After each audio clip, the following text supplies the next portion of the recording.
Good evening, people of the internet. We're bringing a little special show to you tonight. Normally me and Jackson, we're your college football connoisseurs. We could tell you everything about Alabama, Louisville, Oklahoma, all that good stuff. Well, some of this will translate to college football, but there was a big event that happened a couple nights ago, and it was one of the biggest events of the year, and it comes once a year, one time a year, and that's the Super Bowl. And me and Jackson tonight are going to recap, break down Super Bowl 59, where the Philadelphia Eagles defeated the Kansas City Chiefs 40-22, thus perhaps ending the Chiefs dynasty. How does this game hurt Mahomes' legacy? Did Jalen Hurts submit himself as a top 10 quarterback, maybe even top 5? We're going to discuss all that tonight, and we're going to take your calls at the end. So sit back, enjoy our company, because I'm sure we're going to say something that we're going to regret later. But first off, business as usual. Jackson, how are you? And did you I did did you pretty enjoy the Super good. Bowl? I enjoyed it. Matter of fact, bear question is how much did the remaining players that are still alive from the 1965 through 67 Packers teams enjoyed the Super Bowl? Because I bet they're pretty happy that they are the last team to three-peat in the NFL as a whole. Mm-hmm. Yeah. I'll say this though, Jackson. Wait, it's not gonna kill him. It's not gonna like cause a stroke if you're drinking an alcoholic beverage on Super Bowl Sunday at 84, is it? I'm not a doctor. Yeah, You're I'm the asking the wrong. wrong one. Yeah, I'm just. It's like they had some way of celebrating. I mean, like they got a little champagne going. Yeah, they're celebrating somehow, something, some way. But I will say this though, Jackson. This is bittersweet for me because on the one hand, I'm happy for your Bama guys, but there's another part of me that's disgusted inside that this has even happened. That the Philadelphia Eagles are Super Bowl champions. Try to keep my bias out of this. But Jackson, without further ado, let's talk about it, shall we? There we go. Super Bowl all the way. And I'll tell you something. You know what drought this ended for Alabama players? A 49-year What's that? drought for Alabama players that won in a Super Bowl. Because like the last Alabama quarterbacks, matter of fact, because the last Alabama quarterback to win a Super Bowl was Kenny Stabler when the Raiders were going up against the Vikings in the Rose Bowl. So that was Super Bowl 11, I believe. Yep, Super Bowl 11. And here's the thing too, Jackson, that's pretty historic about it is there's two Bama players on this team, Uh-huh. Jalen Hurts and Devontae Smith. And arguably, you can make the case the two biggest pieces in the Nick Saban dynasty. Oh yeah. Well, as a matter of fact, there are a few other Bama players that were in there. It's going to take me a minute. But I will say it was fun watching the Super Bowl because I mean it was like we got a little something different, and that should quiet the noise that everything's red towards the Chiefs. So it's like it's really not. Oh, brother. Yeah, we can go down a whole rabbit hole about that. But I just want to say this, Jackson. And now that we've had over a little 48 hours to digest all this, take it all in, I'm still trying to figure out what the heck was that? Something you What, don't what, feel. You know what was funny about this game? You know what was funny about this whole year for the Eagles? what was that? Because like the Eagles, I believe, were having a slow start to the season, And, there are Mhm. some people talking about Nick Sirianni for the hot seat, Nick Sirianni for the hot seat. And I'm sitting there Mhm. going, hold on, hold on. Don't throw the baby out with the bathwater. Let's see how the rest of the year goes. Like 2-2, like, come on. That's chicken finger. Mhm. And here's the thing too, Jackson. And the thing is too about the Nick Sirianni hot seat talk. I think that all spawned from how they finished the year last year. Because if you remember, Jackson, it was rough. God. They were one of they were one of the ugliest 11-win teams you'd ever seen in football. Oh yeah, because Like, last season they started out 10-1, and then they ended the season at 1-6. mhm, like they won 11 games, right? And most fan bases would be thrilled to go 11-6 and be a top seed in the NFC. But the way that they ended the year, like you said, going 1-6 after a 10-1 start, they had beaten the Chiefs in Arrowhead in that time span. Like, in Jackson, there's those fan bases that are just absolutely nuts and out of their mind. And the Philadelphia Eagle fan base, Jackson, expected a whole lot more, especially coming off of a Super Bowl appearance the year prior. And going Mhm. 11-6 and looking the way they did just wasn't it for them. They were just like, no, you're not it, Nick Sirianni. And even the talking media heads were like, this is the guy who took you all to a Super Bowl the previous year, and you were an 11-win wild card team. Most teams would kill for that. Oh Like, yeah. I know, as Jackson, I know you can probably say this as a Titans fan, you would love to follow up a Super Bowl appearance with an 11-win season and a I wild love card it. berth. I love it. And Although like you, although to be fair, in 2021, the Titans were the 1 seed, but they couldn't get done in the divisional playoffs, which I was like, "Yep, that sells it for us. We suck." don't be too hard on yourself. But don't be too hard on yourself. It'll be all right. But I will say this though. Listen, as much as it pains me, I got to give Philly their props because Nick Sirianni, he silenced a lot of doubters. And here's the thing, Jackson, what a lot of people are not talking about, or what they are talking about perhaps, is what was the biggest off-season move that Philly made, Saquon and that Barkley. hmm And they got him from he their rival, the Giants, man. hmm Jackson, that was quietly possibly the greatest off-season signing in NFL history. It was Quite a miracle in possibly. Meadowlands. Yeah, hmm and after the Giants are losing, there's the scared pretty lady going, "No, no, no!" Like there was 1978. She's time traveling somewhere. hmm And think about that, Jackson. Think about that. Everyone's, all remembers Aaron Rodgers to the Jets and all these free agent signings. Tom Brady to the Buccaneers, right?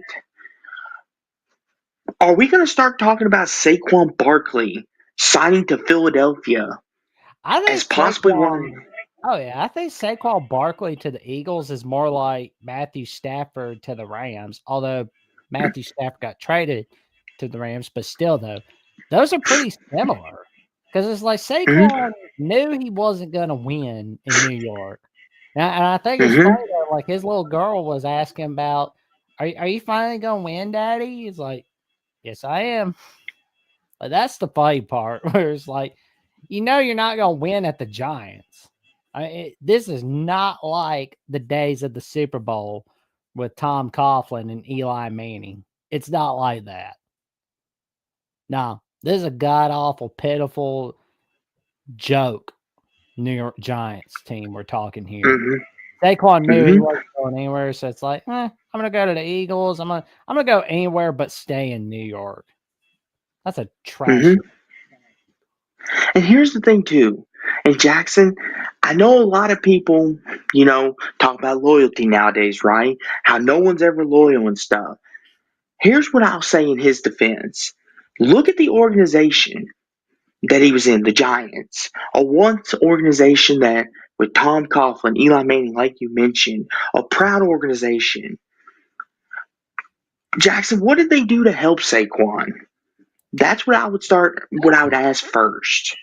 They The O line, pitiful. Daniel Jones, Oh yeah. pitiful.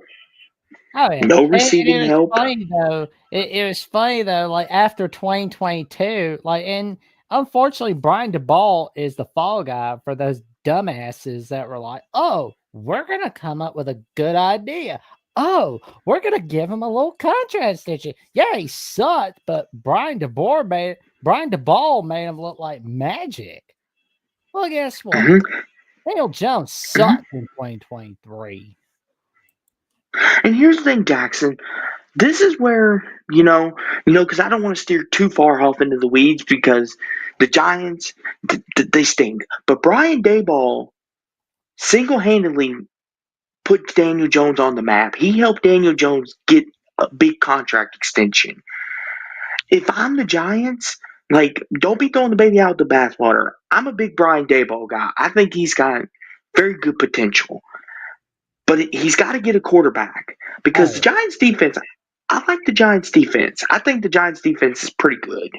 The offense needs a little fixing, but Brian Dayball is the man for the job. But And unfortunately, do not be shocked if Brian DeBall is the fall guy for 2025. unfortunately, I Is know, it right, Jackson? that's why they nicknamed the NFL not for long. hmm Be, for me, I reluctantly picked the Chiefs to win, but I pulled for the Eagles. So here's the thing. I'll be honest. I was rooting for the Chiefs because, as everyone knows, I'm a Cowboys fan. But I did pick the Eagles to win. I picked them to win 31-28. So there's that. Oh Because I yeah. had a feeling which I'm about ready to get into why I picked them. Patrick Mahomes, Jackson, where was his offensive line? Oof. Was Did not you see there. that offensive Jackson? And here's the thing too I want to mention it. Tom Brady mentioned it on the broadcast. And I want to bring this up. They had been masking their left tackle issue. They had put Joe Tooney, I believe, over there. And he had done a pretty good job for the most part. Most part, but it finally caught up to him because Philly's defensive front seven, Jackson, they're ferocious. They're for real. Or as people like to joke, the Georgia Eagles or the Philadelphia Bulldogs. But The Oklahoma Eagles. but but I think a lot of the reason the Eagles won and the reason why I picked them to win was because the Kansas City Chiefs offensive line, Jackson, it it just seemed like it showed when they finally played a defensive line that could get home and get pressure without blitzing, they showed their weakness big time. And here's the thing too, Jackson. You know how many times the Eagles blitzed in the Super Bowl? Zero.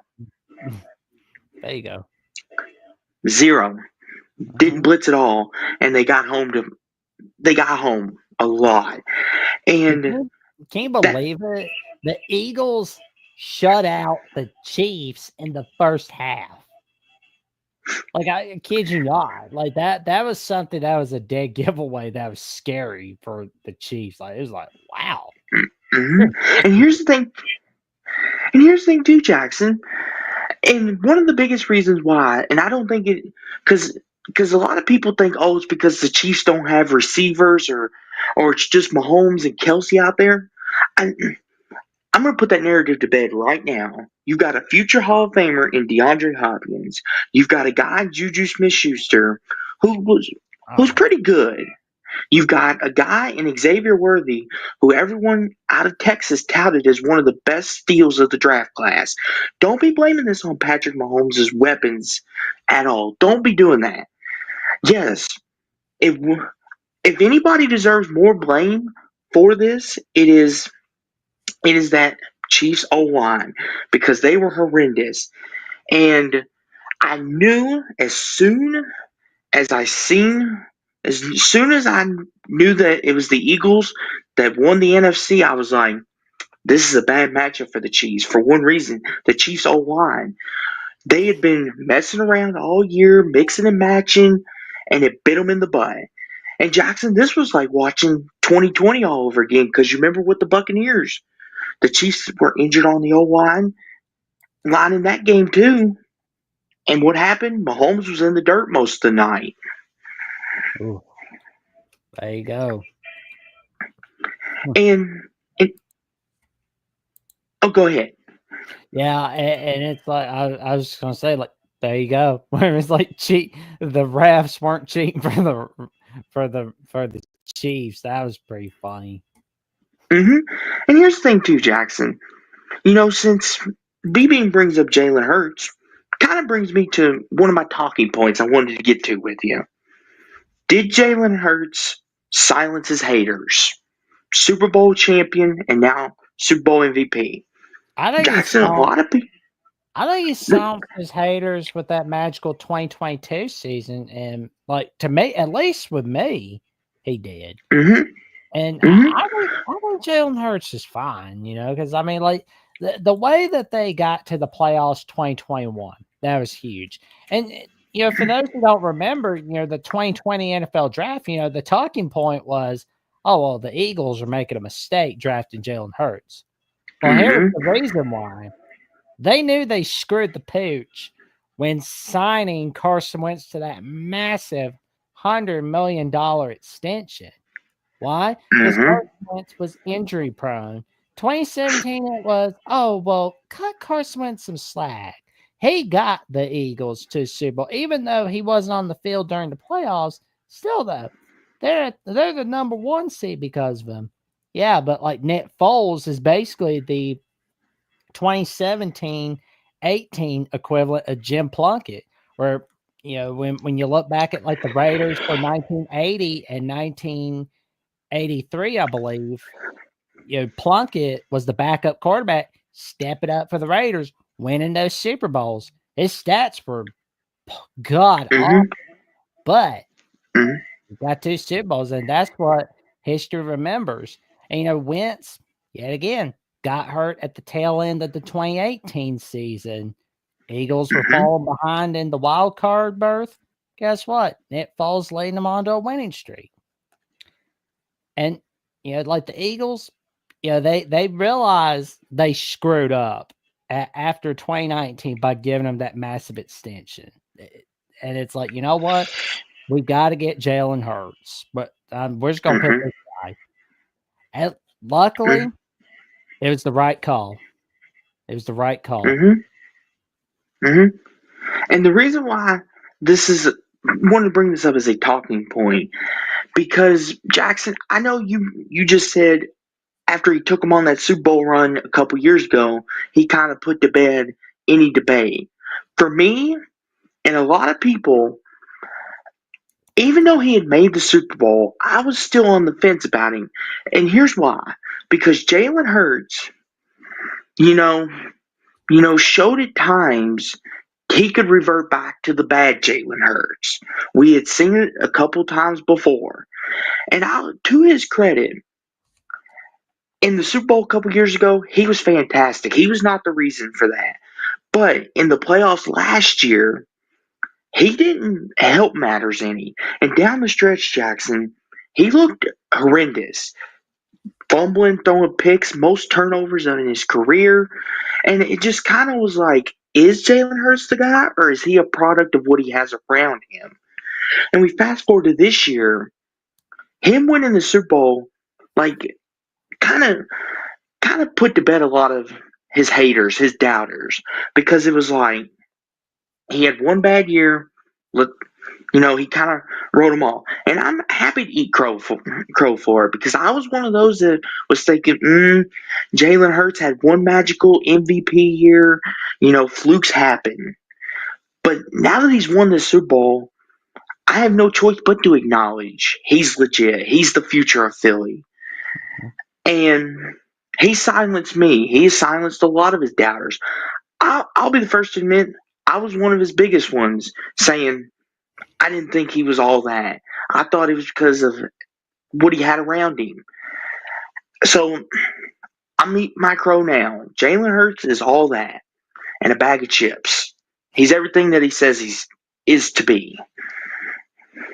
I'll tell you like another draft pick that really worked out. And, you know, for those who look back at the 2024 NFL draft, the rookie Cooper DeJean. How many teams Mm, are looking at Cooper DeJean going, wow, we had a chance to get him and we didn't get him.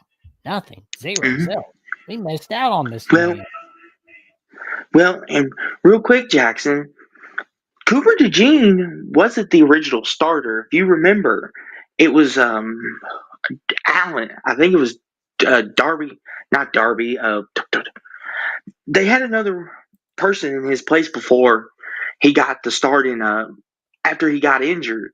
So Cooper DeJean kind of had to make the most of his opportunity because Philly wasn't quite exactly didn't give him the opportunity. He had to earn it. Mhm. There you go. I mean, which by all counts, good for him. But I will say, and BB just said, I just clipped that Austin LOL. Hey, that's what I'm here for. Ooh. Oh, Hey, and here's the funny part. When he scored that touchdown off that pick six off Pat Mahomes, it was on his mm, birthday, as a matter of fact. mm-hmm. And Hey, I'm looking at his career so far, and he was the first player since fellow Eagles Steve Van Buren in 1947 to score a touchdown in a championship game on his birthday. That was in the mhm, 47 NFL championship game where the Eagles unfortunately lost to the Chicago Cardinals at that time, but still, that was still pretty good. I mean, it, mhm. And to BB's point, real fast, Jackson, as he said, he just clipped me. Well, you know what, BB? Clip away. And here's another clip for you, BB. I was wrong about Jalen Hurts. He is a top 10 quarterback in the NFL today. There's your clip. Go for it. there you go.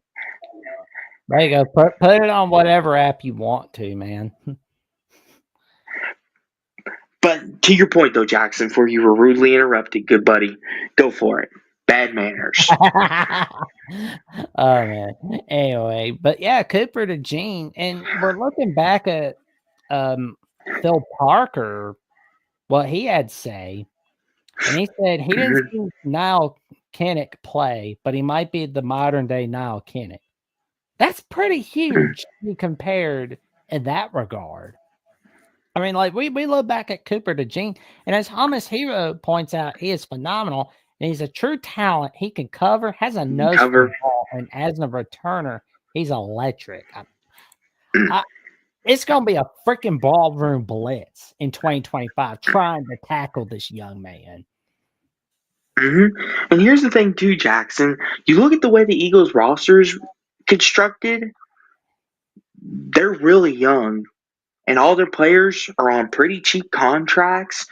So this group on defense is going to be there for quite a while. Philly's set up to win very nice for the next couple years, which eats me alive inside because as a Cowboys fan, we can't go to the NFC Championship game, but we have to sit and watch the Eagles win two Super Bowls in my lifetime. But I digress. I mean, I digress. you're probably gonna be watching the Eagles and Commanders, because the Commanders have shed the Snyder stench off. There's no perverts roaming the building. There's no morons, executives. They have fixed that whole team. They have just been like, we are screwing up a lot. Let's get this young man Daniels from LSU. He's gonna be our new guy at quarterback. Boom, they're Hmm. winning all over the place. And I'm gonna tell you right now, and the Cowboys, I mean, as long as they got Jerry Jones running the show, uh, I hope I think you will see a playoff win. And by the time there's like people forgetting about the 90s Cowboys where there's like, that was a thing. That's where you're going to see the Cowboys be like, we're going to get our own Matt Rule. I think everybody's Mm-hmm. follow the blueprint of Nebraska, where they're like, okay, we're being forgotten. Let's get this guy Matt Rule. I think you're going to see Mm-hmm. Indiana basketball follow that blueprint, and I think you're going to see the Dallas Cowboys follow that blueprint. Well, we'll have to see, but this is the Eagles' moment, so let's not interject the Cowboys. That's for later. Let the Eagles have their moment. I don't Oh, want I Philly to am, think but I we gotta don't say want them to think. though, do you remember when like you and I were both younger, all we heard about was the Eagles championship drought prior to 2017. Mm-hmm. Mm-hmm. Now they're that team that's like a perennial Super Bowl contender. Yes. That's huge And then and there. mm-hmm. And for those Mm-hmm. who don't remember, prior to 2017, their last NFL title of any kind was 1960 against the Green Bay Packers in Vince Lombardi's second year. And then Eagles win it all with Nick Foles against the Patriots. Then several years later, Nick Sirianni leading the Eagles to greatness against the Chiefs. And once again, there's not been a team that's three-peated in the history of the NFL since the Green Bay Packers from 1965 to 1967. Now the Packers have three-peated twice in the history of the NFL, but we've never seen a team three-peat in the Super Bowl era, and that's going to continue. Mm-hmm. History. And here's the thing, too, Jackson. What was one of the biggest talking points you heard before this game even kicked off? And that was, can Mahomes catch Brady without 7 Super Bowls? Well, Mm-hmm. his path to doing that was three-peating. So that brings me to the next talking point, Jackson, because it's still early in his career, but let's get the conversation rolling. Does this hurt Mahomes' legacy? Him not three-peating. Does he now have to catch Brady 7 to even have an argument? Here's my rebuttal. Did the Patriots losing to the Giants in the Super Bowl hurt Tom Brady's legacy? Did the Patriots 10-year drought from, 8-year drought really, from 2005 to 2013 in Super Bowls hurt Tom Brady's legacy?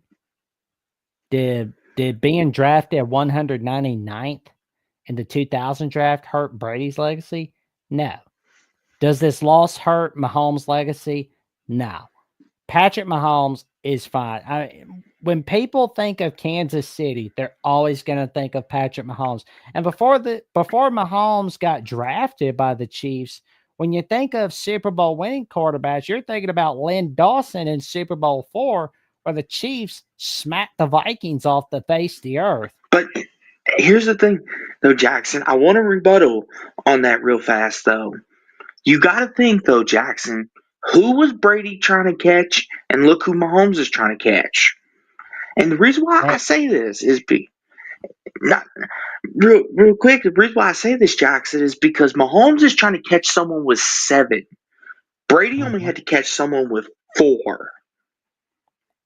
I think Mahomes will be fine. He'll be fine. No, he'll be fine though, Jackson. But here's the thing: is Mahomes going to be considered one of the greatest quarterbacks of all time? Yes. That's where this conversation starts because Brady's the ultimate number one. Brady's the guy. He's the one. He's the standard. And Mahomes is chasing that. And if Mahomes doesn't win another Super Bowl, He'll be fine. but that's the thing though, Jackson. I'm not saying you're wrong in saying he won't be fine, but you have to look at it too as Brady only had to chase 4. Mahomes is chasing 7. Yeah. This would have opened it up the conversation just a little bit, where Mahomes can have less Super Bowls and we could still have a legitimate argument. But now that he didn't three-peat, it's kind of hard to make an argument for him as being the number one, the undisputed GOAT. And the fact he didn't beat Brady either of the times they played in the postseason. Oh, So he'll in a be way, fine. He'll be in a fine. way, I think this hurt him. In a way, I think it did hurt Mahomes a little Well, I bit. mean, look at the rest of the AFC for a moment. I mean, the Bills, they're always coming up short in the playoffs. They do well in the regular season, but they come up short. The Ravens always do well in the regular season, but they come up short. The Chargers, we don't know what to make of them yet. I mean, they could be a Super Bowl contender with Harbaugh as head coach, and you got Justin Herbert at quarterback. The Raiders, I don't know what they're going to be made of, but I know it's going to be a fun ride watching Pete Carroll and Jim Harbaugh go against one another twice a year yet again. That's going to be great. The Broncos, I Here mean, we go. yeah, hey, Not to cut you off, you have Jackson. Here, summoned the real MVP. I said, we're going to summon you in just a little bit, Darrell. 7. That's pretty low expectations. Darrell, I love you to death, buddy, and I appreciate you for watching us. But are you out of your mind? Are you? Go ahead, Jackson. Bad manners. My apologies. All My right. Southern manners You're good, are man. You're good. go for But it. I My mean, like, apologies. I don't really think we have a clear-cut number 2 in the AFC, honestly.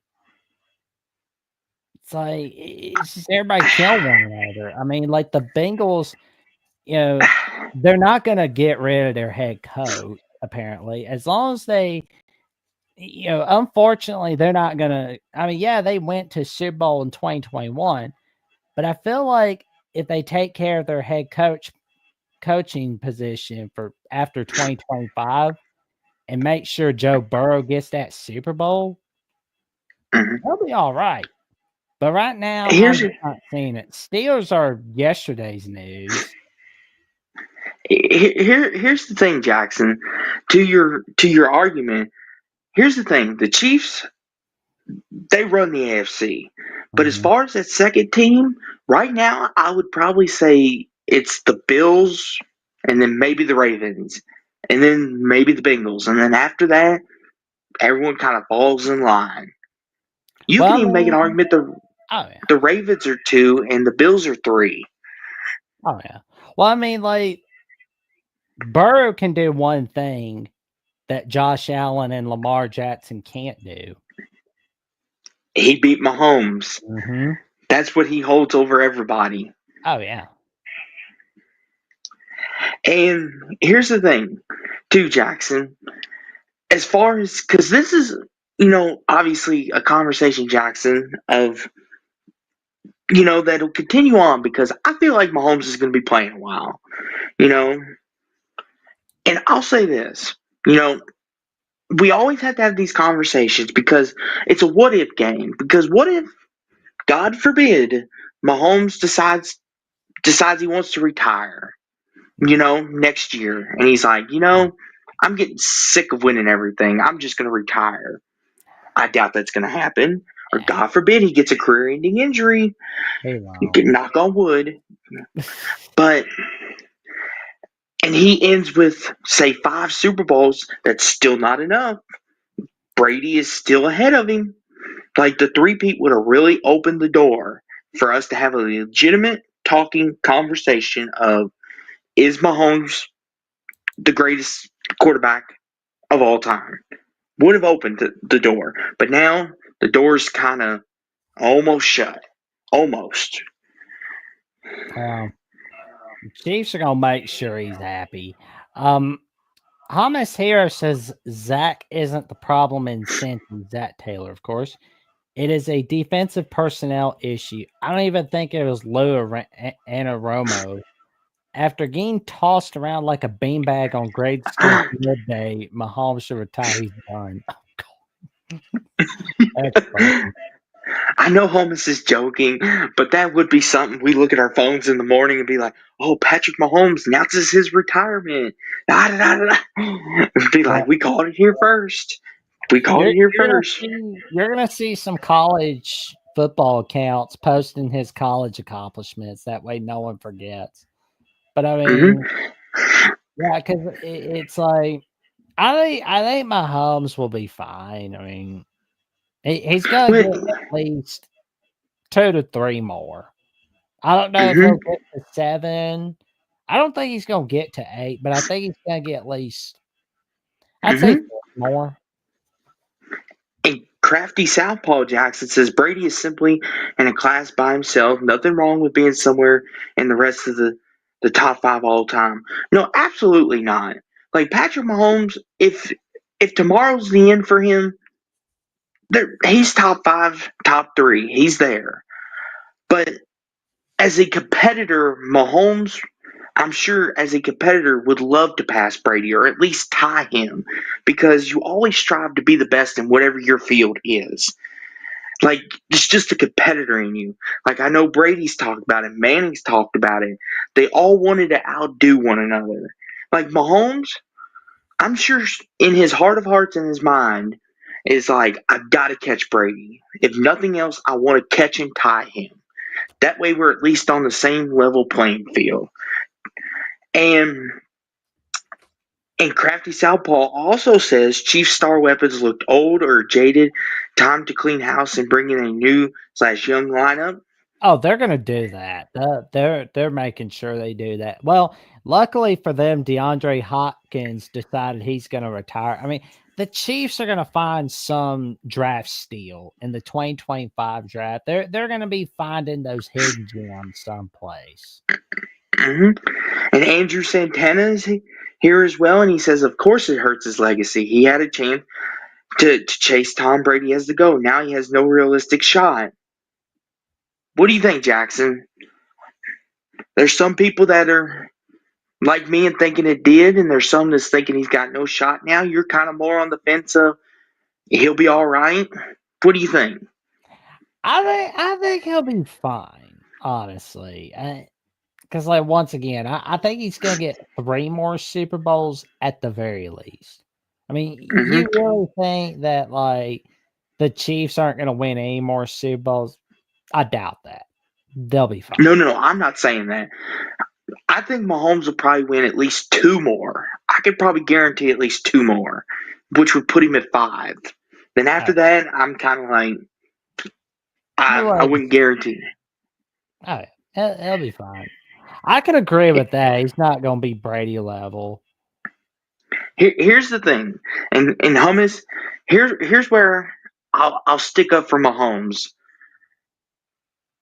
I think as far as IQ, Brady has the edge, but as far as gifted raw talent, Patrick Mahomes is probably the best raw talent quarterback we've ever seen on a football field.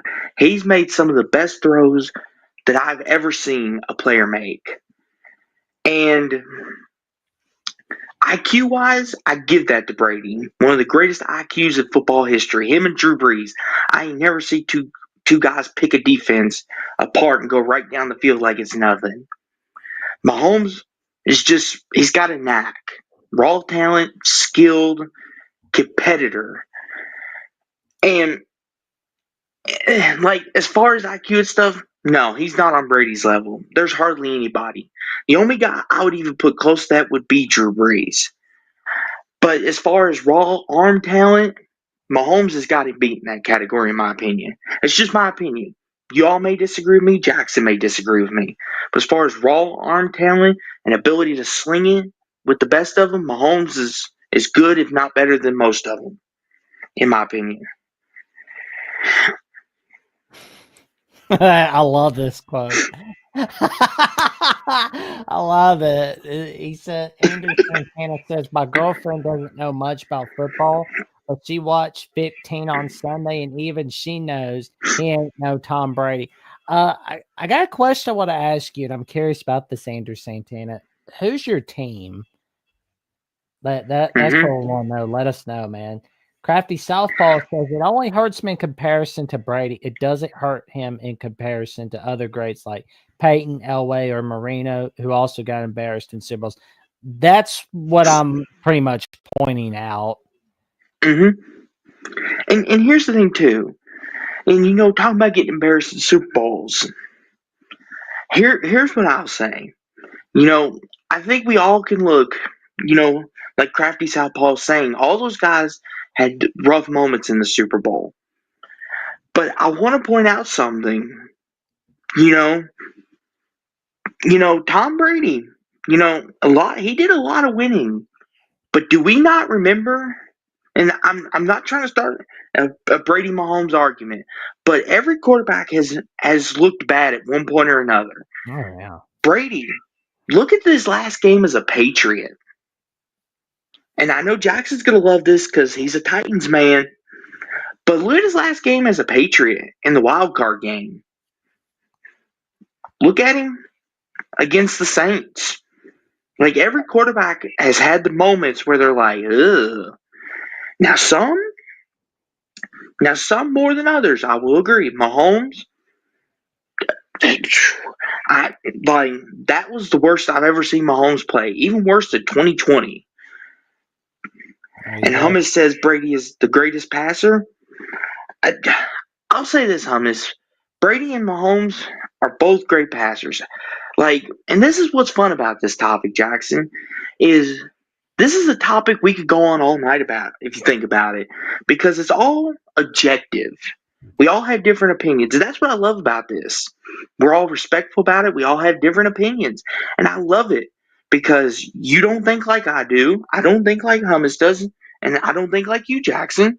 But this is what's great about this conversation is we all have different opinions, and it's okay to, because that's what makes it great.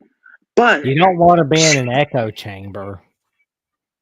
no, but Jackson, last talking point I want to talk about before we put the calling link in is, of course, we've got to ask it verbatim, even though they did it with the Patriots. We got to ask it verbatim. Is the Chiefs dynasty over? Take it away, Jackson. No. No.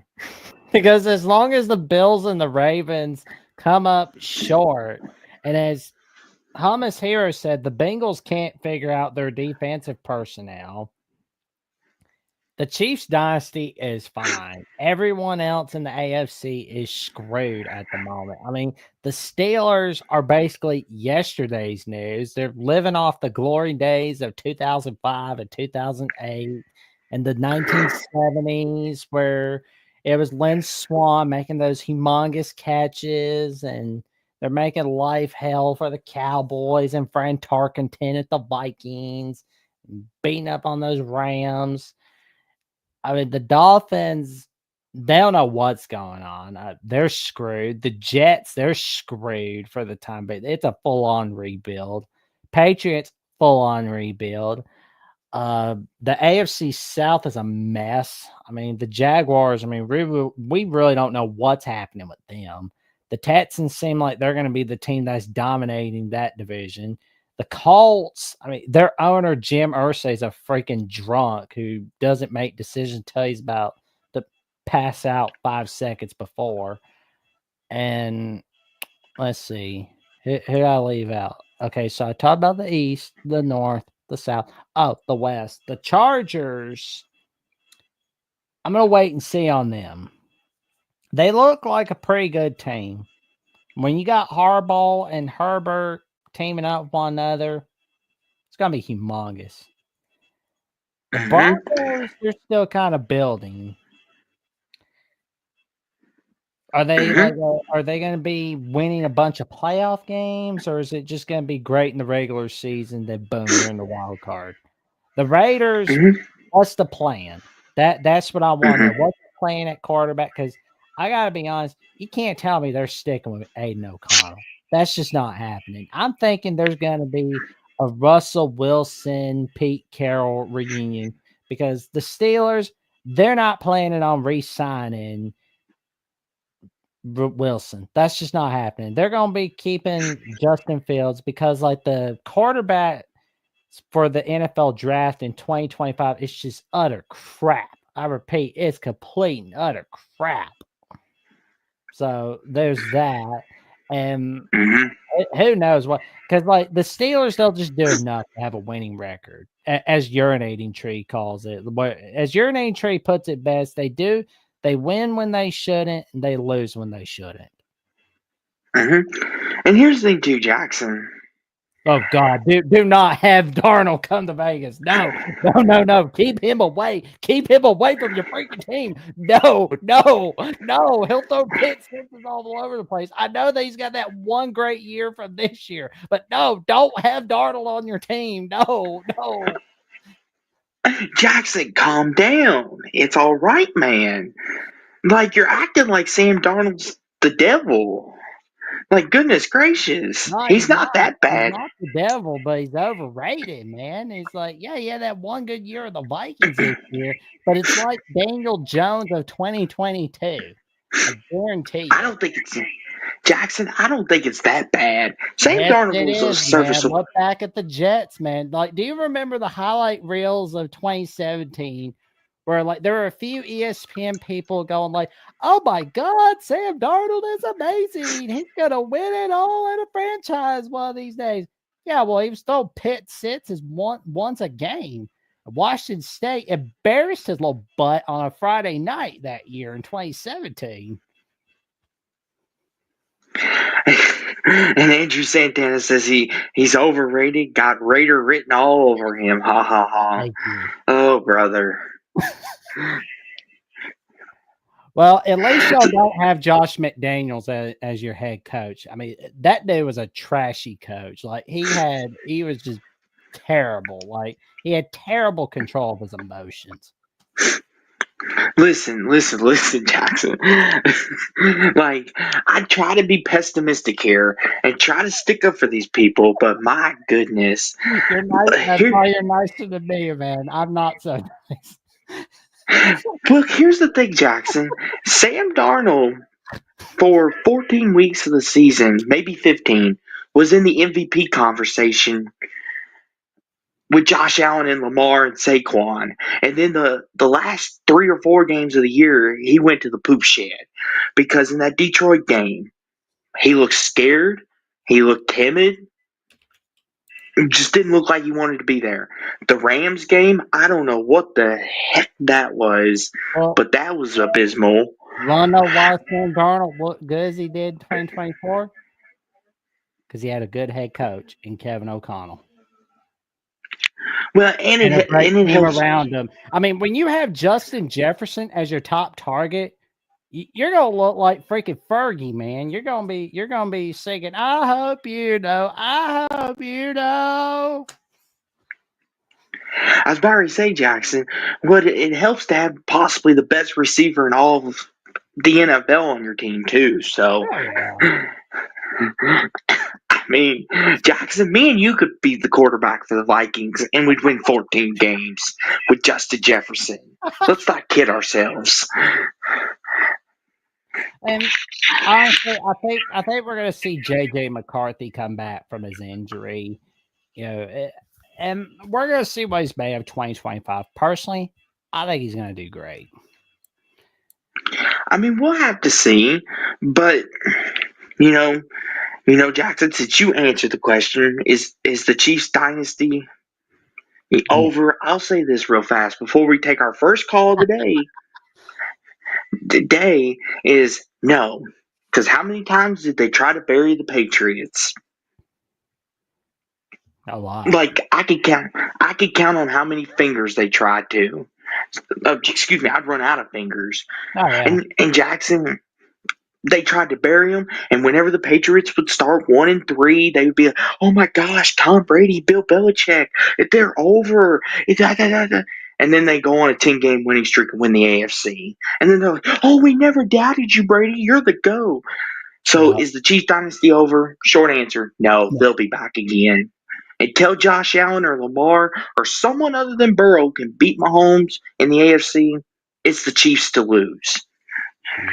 Yep.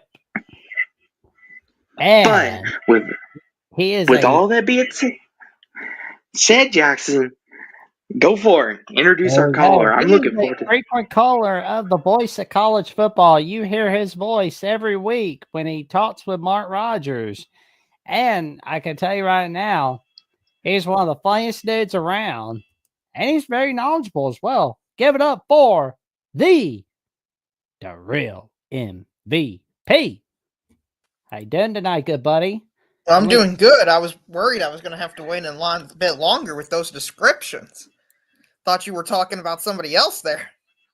I appreciate it. Well, we see you've signed up on X/Twitter finally. Congrats, man. I'm going to ask you this before we get into the, not Mahomes, he's Magoat now. Jackson, how'd you find me on Twitter? Like, I only had created that thing for like 10 minutes, and yet I see you get a notification and follow me. How the hell? Well, I'm part of the social media team on the Voice of College Football, and I saw you like the post, so it was like there was a cinch right there.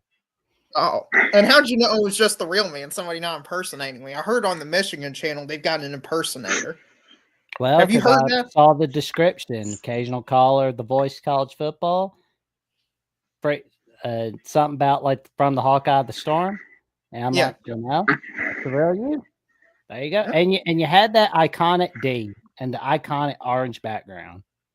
Well, thank you. I appreciate it. And thank you for following me. I am glad you just are able to comb over the entire internet as quickly as you do. I mean, you're just like a machine. I do my best, man. I do my best to make sure I can remember everything around me.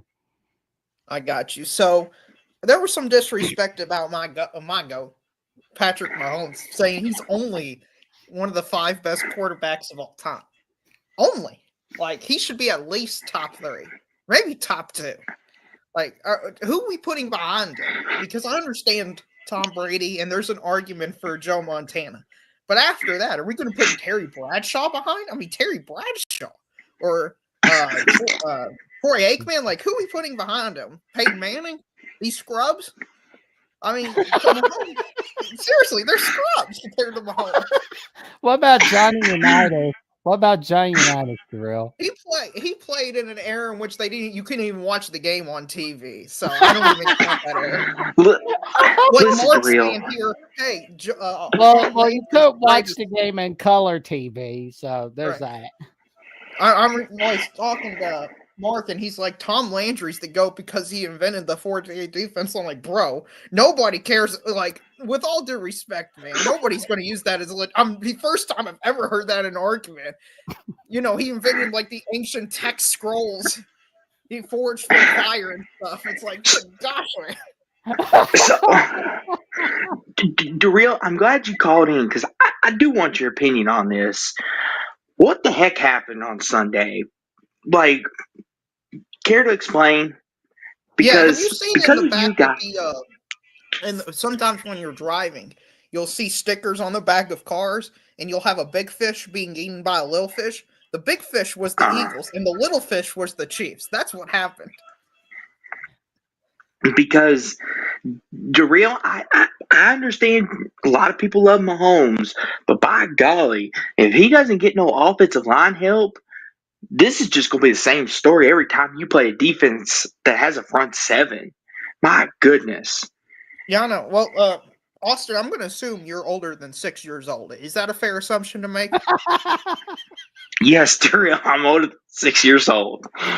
So you should remember in 2019 you should remember in 2019 when the Chiefs had this exact same problem. And what have they done since then? Have they done anything good? Maybe like win 3 Super Bowls, been to 4, been to 6 more AFC Championship games? I think we'll be fine. It's not like we're here, you know, hurting in the poor lot. We're not like the Jacksonville Jaguars now, or the Cleveland Browns, or the Tennessee Titans. So we're not on that avenue. My goodness. I take a bit for that about the Titans. No, I'm just kidding. I'm sorry for Will Levis, by the way. I'm sorry for that. You're good, man. You're good. Listen, Darrell, I appreciate everything I watched with the Chiefs. It's special watching them, but that's twice on the biggest stage that the offensive line has failed you. twice because it happened with Tampa. Don't you think that's a little concerning? Yeah, I mean, I'm concerned. I mean, listen, it's concerning, but I've got a great GM and I've got a great owner, and we're gonna retool the offensive line. I'm sure in the draft we'll get some pieces, maybe some offensive linemen from Texas. I saw was projected to go from us. They're pretty good on the offensive line, so get them. Hopefully, they're good. And it's not. I mean, we'll be waiting for the AFC Championship game next year. I mean, we got how many more days into that? 300 some days before our season starts again?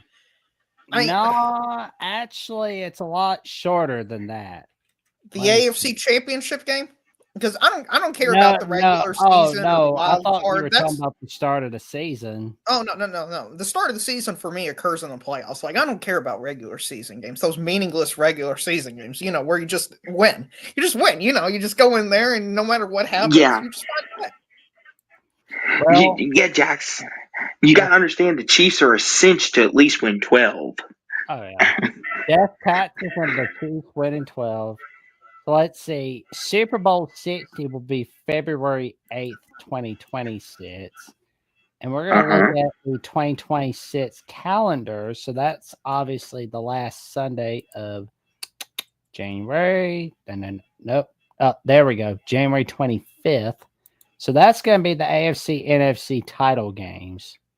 So we got plenty of time.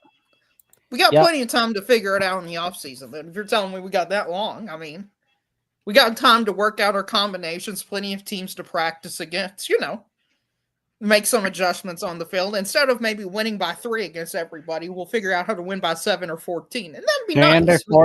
Well, you got a 348-day head start. Yeah, I know.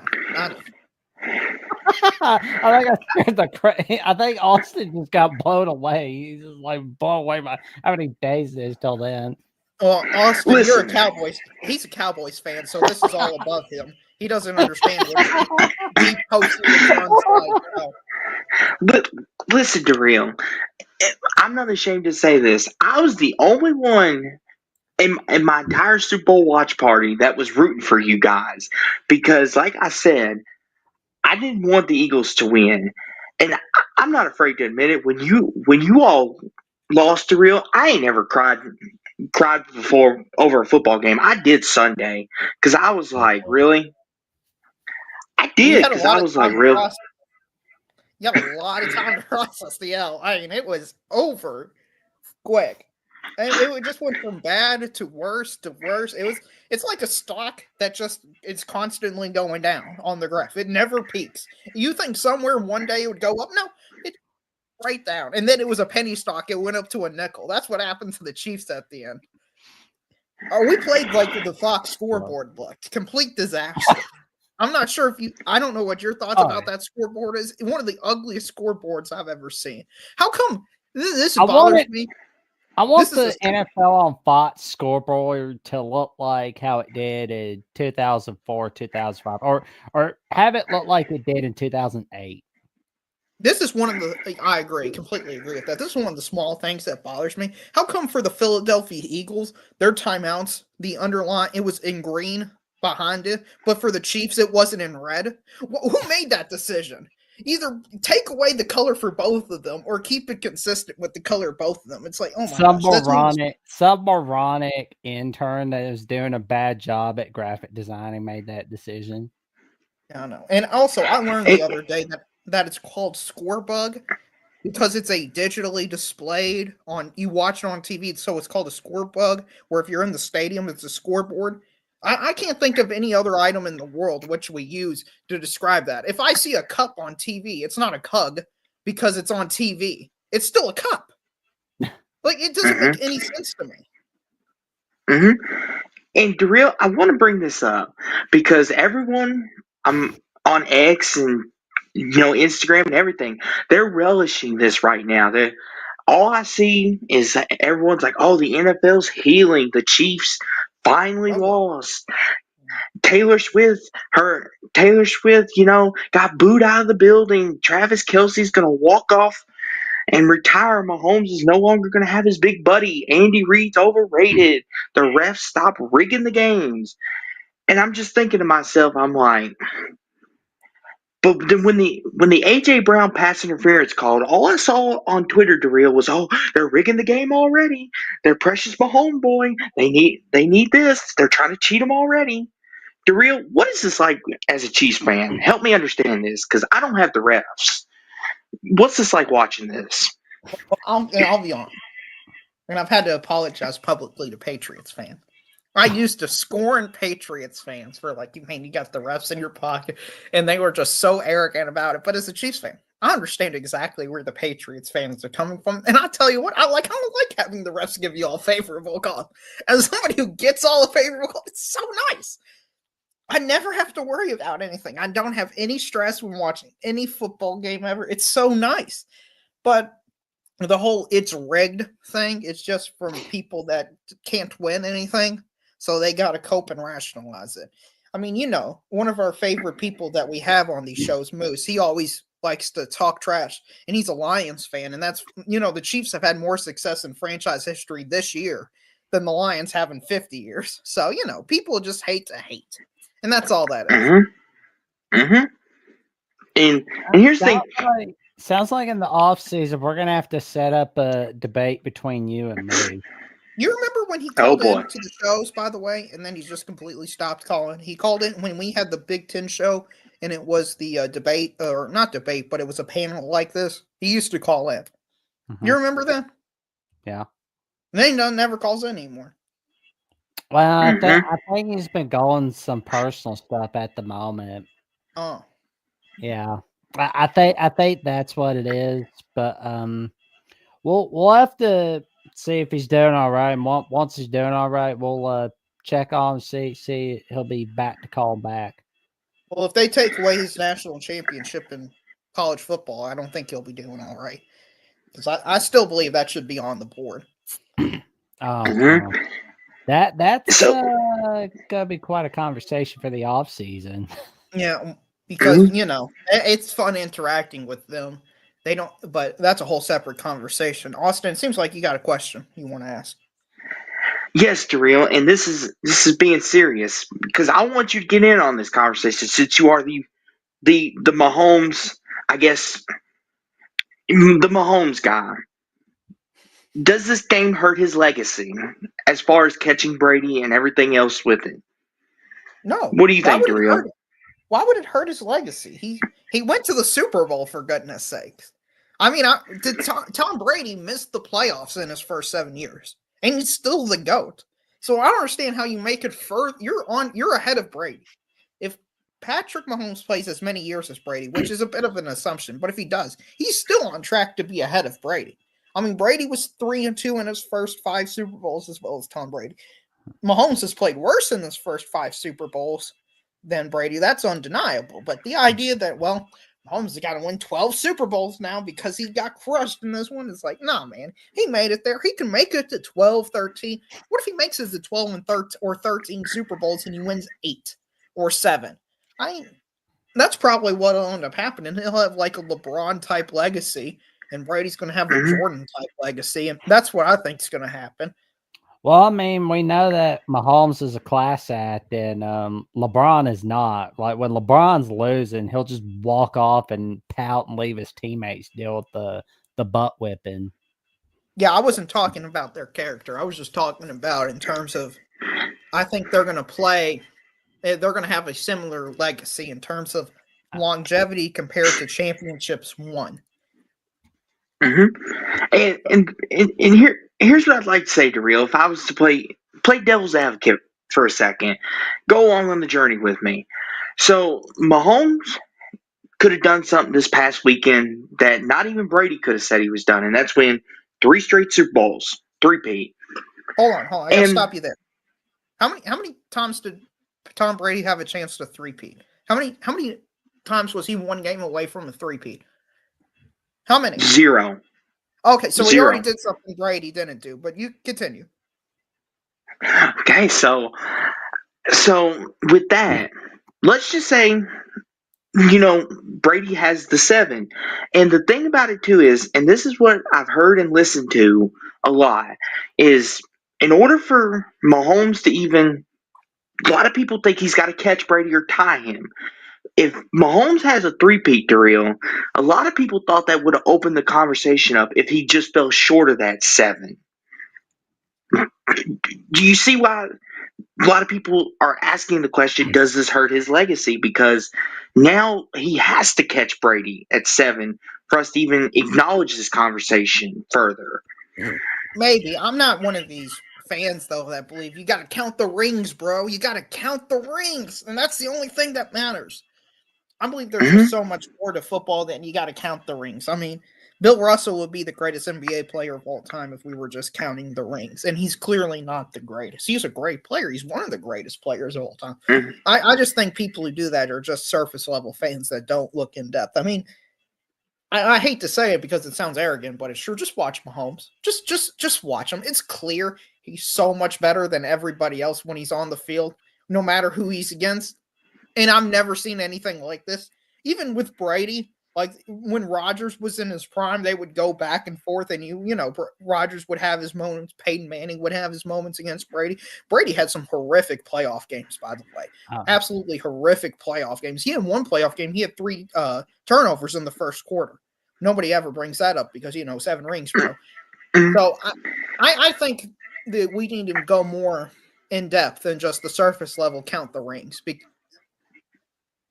Well, you were talking about, counting the rings. Perfect example was like Super Bowl 50, Peyton Manning's last game.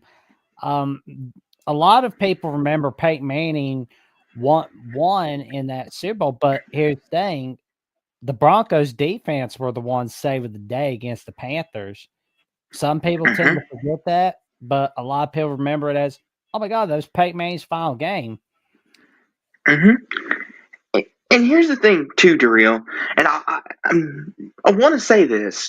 For as lot of flack as Josh Allen gets, and you talk about how Mahomes is ahead and better than everybody else, Josh Allen has proven he can rise to Mahomes' level. We've seen it a couple times. We've seen it in 2021. Mahomes and Allen literally played the greatest quarterback game I think I've ever watched in my life. And if it wasn't for the overtime rules, who knows? Maybe Josh Allen goes down, ties it again. I mean, he probably does, in fairness, but that's not the way overtime rules were written. And I feel bad for him, but my counter argument to that is if all we're doing is counting the rings, bro, your defense shouldn't be giving up a drive of like 40 yards in 13 seconds. I mean, that's just unexcusable. That's when they lost That the just game. shows. It's not the That just shows the greatness of Mahomes. That's where the greatness comes in at. Because who else does that? Nobody. That's, in my opinion, when we're having 10, 15 years later when he retires, I'm just projecting when he'll retire. That play will quantify why he's the GOAT, or that drive. Nobody else could do that. Not even Brady could do that. Just bang, bang, you're down in field goal range, you kick it, you go to overtime. That's just one of those things we're going to look at, like Jordan with the reverse layup. Yeah, it's just one of those things that it's like, because people don't go in depth into the numbers, go into the percentages and all that stuff. People just look at the basic highlights, and that's just a highlight that everybody will know about because it's so spectacular. I mean, Brady's had a few good highlights, but I think over time, because of Brady being so fresh in retirement, I mean, honestly, the greatest play in the Patriots dynasty isn't even a play made by Brady. It was by Malcolm Butler when he intercepted the pass against the Seattle Seahawks. So I think some of the Brady shine, the further and further we go down the road, will be taken away. Well, and the thing too is, Darrell, like I said, this is a very subjective conversation. And it's crazy, Darrell, that we're already putting Mahomes in the same breath as Tom Brady. That's how crazy this is. Like, we're not talking about Josh Allen, Lamar Jackson, Joe Burrow, we're not talking about any of these other quarterbacks. And I just feel bad, Darrell, for the next group of quarterbacks like the Cam Wars, the Shador Sanders, because this is what you've got to deal with now. It's no longer there's one guy, there's two. It's Brady and Mahomes. Try catching that. Like, forget trying to catch Brady. Can you catch Mahomes? That's going to be the next thing for this next group of guys. Thomas Hero was in the private chat a little while. He was in the waiting room a little while ago. We don't forget there's the call-in link for those who want to call in with us tonight. So we got the link in the chat. Come on in. There you go. Well, I understand for the players, but imagine if you're an owner in the AFC. You had 20 years of Brady, and then there's an immediate perfect handoff into the Mahomes dynasty. You've had basically 25 years of a dynasty in your own conference. You know how tough that has to be if you're the owner of the Texans or the Ravens? It's like good. It's like the Ravens have been trying to win Super Bowls, and they've been a great franchise for this entire run. But unfortunately, they've just always been except for rare exceptions, they've been always a run below the absolute best. So that's who I truly feel sorry for, because if you're a GM of those teams, you're always like, we got to get over the hump. We got to get over the hump. We got to get over the hump. And the hump you're getting over is the first and second greatest player in the sport. That's tough. I mean, go to the NFC side. I mean, look who you got to face. You got to face a bad 49 or an injury-prone 49ers team. You get an Eagles team that is a gimmick play. That's what they're known for, is a gimmick. You got the Packers, who with Aaron Rodgers really didn't do anything outside of 1 year.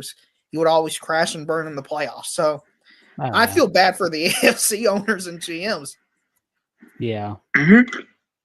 Well, and I'll say this too, Darrell. Here's the thing. Realistically, let's look at the landscape real quick for the next 3 years. Obviously, the Chiefs, they're the kings. No denying that. Their challengers are probably the Bills, Bengals, Ravens, and then maybe the Chargers. And then after that, you kind of take a big dip at competition. Like, those are the only teams I would see as threats to your crown. And even then, you beat them time and time again. So, I don't know what other moves any of these teams below them can make that would dethrone the Chiefs in the AFC. No, the only thing that I think is what will happen is people will treat them like the Patriots and just stop making moves with them and just kind of force them to age out. I do think over the next 2 or 3 years, the Chiefs aren't going to be able to keep up this legacy because age was clearly a factor in this game. I mean, Kelsey wasn't Kelsey at all this season. He was just kind of an afterthought. We didn't really have a wide receiver one. Rashid Rice did get hurt, but I don't know, I don't believe Rashid Rice is this unbelievable wide receiver. And Xavier Worthy did show flashes, but I was expecting a bit more out of him. I was a bit disappointed in him. Maybe the most empty stat line in Super Bowl history, his 150 some yards. I mean, whoop-de-doo, man. Yeah. 90, at least all of it. The Chiefs, I think they're going to be fine because, they're going to be getting some draft steals. I mean, right. We also got what's different about us versus the Patriots is we got a competent division where the AFC is full of incompetent people. The Bills, Dolphins, and Jets for 20 years couldn't get their stuff together. I mean, just look at the coaches in the AFC West. Jim Harbaugh is probably the 4th best division in his own division. Think about that. I mean, you got Pete Carroll in there who's won a Super Bowl ring, who was at USC and created a dynasty. I'd put him above him. Sean Payton won a Super Bowl ring. He was great with the Saints for a long time with Drew Brees, and Andy Reid is one of the greatest coaches of all time. So that's so much better than what the AFC East is with Tom Brady had to deal with. So I think that it's possible within the next 2 or 3 years we win, or the Chiefs win 10, 11, even 12 games, but don't even make the playoffs because of just how ridiculous that division is. Here's the thing, Darrell. I kind of feel like the Chiefs they're going to always win their division. Like you said, it kind of feels like the Patriots syndrome. Even though no matter how hard these other teams get it together, you can always bookmark they're going to beat the Raiders at least once. They're going to beat the Broncos. They're going to beat the Chargers. And it's just like the real. And here's the thing: I've come to the terms of the Chiefs are going to be in the AFC Championship game every year. I've come to that. After that, I've almost come to grips that the Chiefs are going to be in the Super Bowl every year. Well, I mean, I hope I get to that point, but I mean, I'm honestly a bit worried about next year. I'm like, I maybe it's just me from like seeing how bad they were this year, and I'm recency bias and all that stuff, but the teams in our divisions aren't lying down and giving up. And eventually, like through the law of averages, eventually one of these teams will beat the Chiefs twice. Mhm. You know, all it takes is for like Jim Harbaugh and Justin Herbert to beat them 19-17 twice, and then somehow the Raiders pick off one or the Broncos pick off one. The Broncos look much better. I mean, look what they did this year with Bo Nix as their quarterback.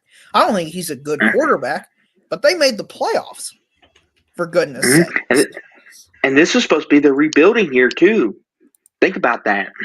Yeah, I know. So I think you're not giving the division nearly as much credit as you should be giving, because I mean, if I'm a player and I want to win, I mean, going to the Chargers, Raiders, or Broncos could all be viable destinations. They're not like the Jaguars or just castaways, like the rest of the AFCs, but just castaways. Poor Jaguars. Oh, great. And we got our next caller. We are lucky to have him call in with us. He is the one and only Hummus Hero, man.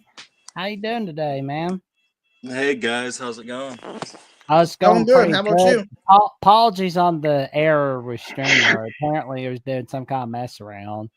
Oh no, it's okay. I was wondering what was going on, but it's all good. Yeah, I was like, how'd you banned? He's like, oh, I got Thomas, who's your NFL team? The Bengals, of course. Oh, okay. So just another one of those teams we beat every year. So okay, just actually, you don't beat us every year. I seem to remember. Oh boy. I seem to remember beating you guys in the AFC Championship. You remember that one?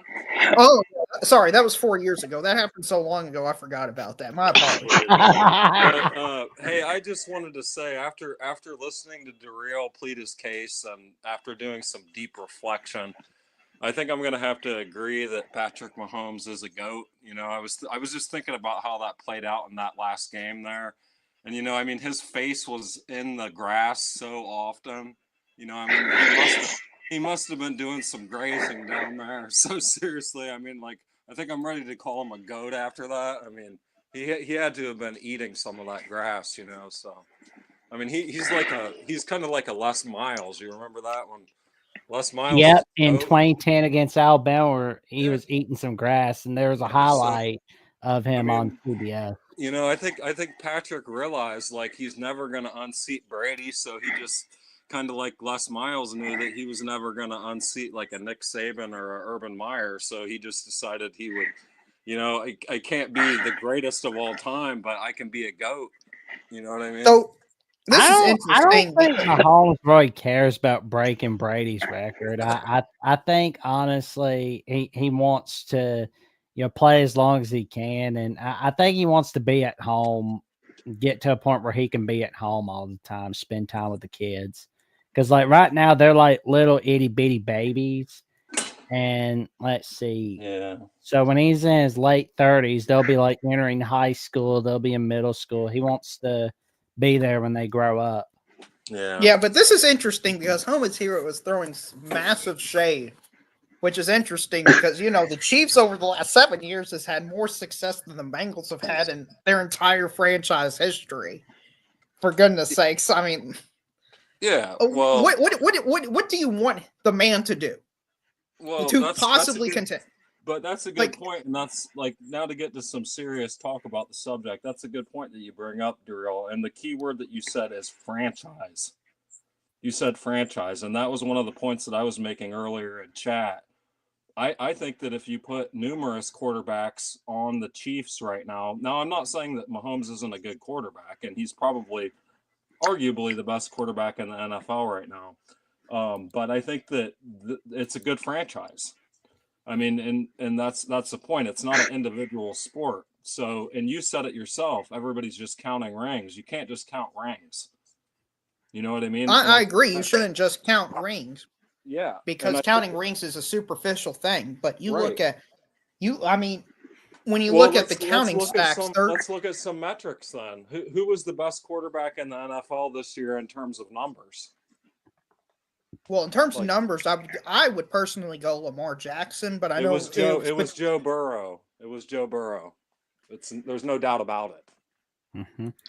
Yeah, I mean, he had some moments and some key plays and decisions where he didn't make the right read and the right throw. It was Burrow. Like you're reaching. It was Burrow. Oh, okay. If you want to say Burrow, that's fine. If the Bengals had 3 more wins, Burrow would have won the MVP. Plain and simple. Yeah. Maybe even if the Bengals maybe even if your Chiefs didn't just throw that game at the end of the year to the Broncos and the Bengals would have gotten to the playoffs, Burrow might have won the MVP. Yeah, I know. If maybe you all would have beaten the mighty New England Patriots, you all would have made the playoffs too. But I mean, the Patriots with Drake May and stuff was just too much for you all in week 1. I know that the Chiefs threw the Bengals in the playoffs, so we were just so afraid of playing the Bengals. Just so afraid of playing the Bengals. Easy way Bengals. to not have to play them is to just give that game to the Broncos so that the Bengals don't make it in. So you all, let's say the Chiefs win, okay, and you all are the 7th seed. First, you have to go to Buffalo and beat Buffalo. Well, what are the odds of this happening? They've proven they could do that before also. Okay, they've proven it with a different team. They could do it. I'm talking about this year's Cincinnati Bengals versus this year's Buffalo Bills. You know how many yards Josh Allen would have against that Cincinnati Bengals defense? He might have 750 yards of offense by himself. My goodness. What you're not realizing, though, Dero, once again, you were saying you don't pay that much attention to the regular season. If you actually followed the Bengals throughout the regular season, you'd realize that they won 6 of their last 8 games. Yeah, I watched that game against the Broncos where they needed overtime to win against the mighty Broncos, man. Just the powerhouse of the AFC, the Denver Broncos and Bo Nix. Well, no. Real quick. Yeah, no, I'm not saying the Chiefs would have lost that game anyways. I'm just saying that's a problem. This idea that the Bengals are like the 2021 version. Darrell, listen, do you like that reality where a team can just throw a game like that and keep somebody else out? Or do you think that is kind of a problem?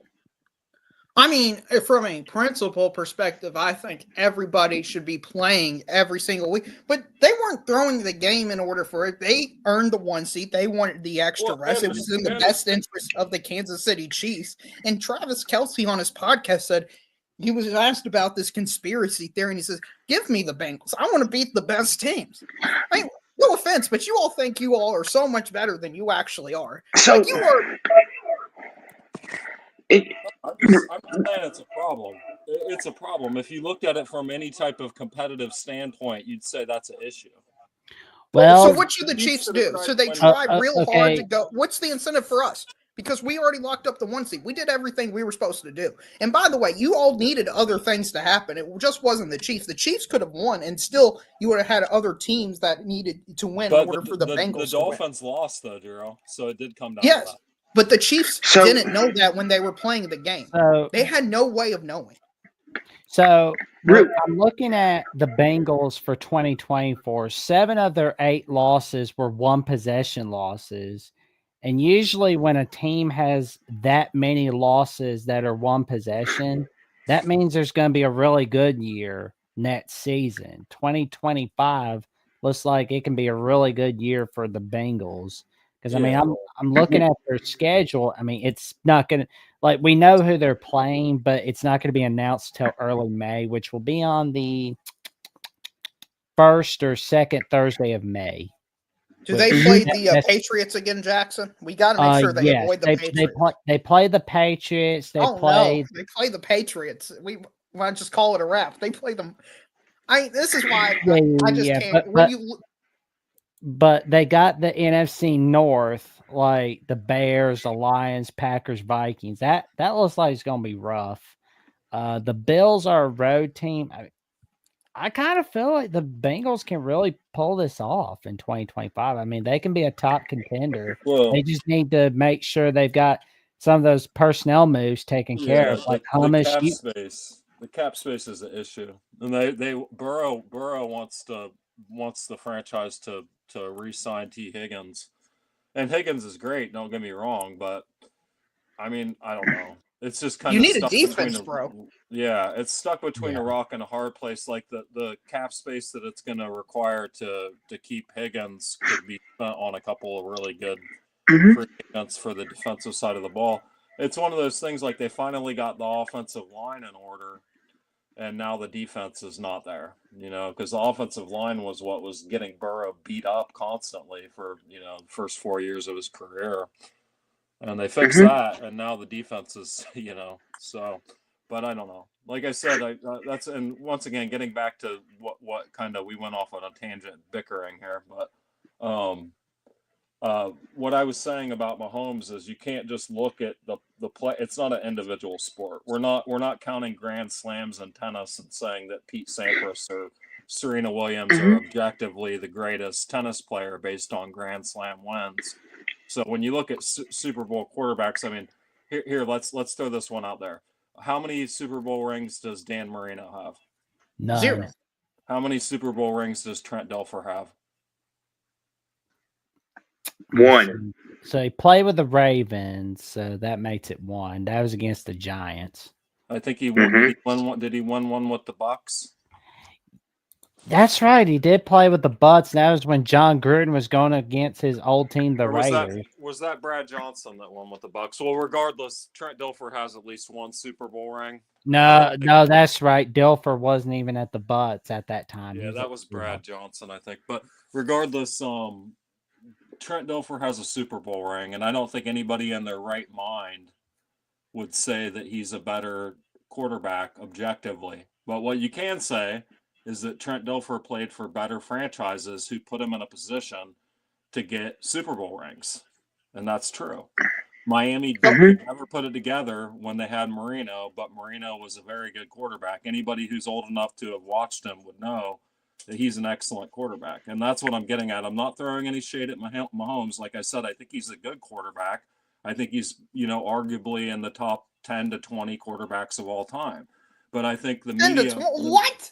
I think the media fills your head with these narratives currently to keep you coming back because people like stars. You know what I mean? And I do think that objectively speaking, Brady's one of the greatest. I think one of the evidences of Brady being the greatest is when he left New England, what did he do immediately? He went and won a Super Bowl with another franchise. What does that tell you? He's a leader.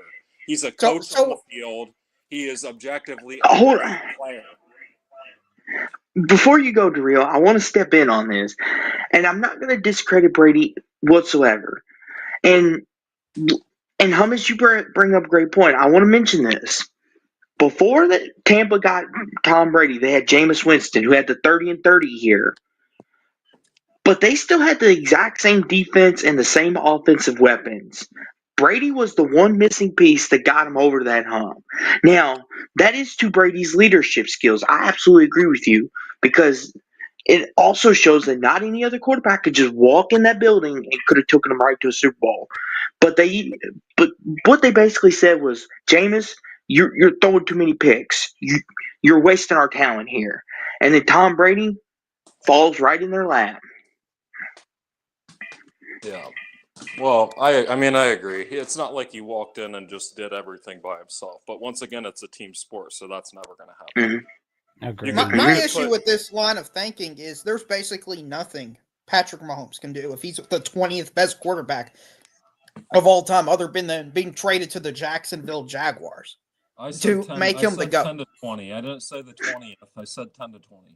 Okay, let's say he's the 10th. At this point in his career, now if he continues the way that he is for another 10 years, then I'll address it. But right now, Well, he can't. He can't go to 7 straight. he can't go to 17 straight AFC Championship games. Well, That's just not going to happen. But I'm talking about the life of a career, Darrell. I mean, like Gale Sayers.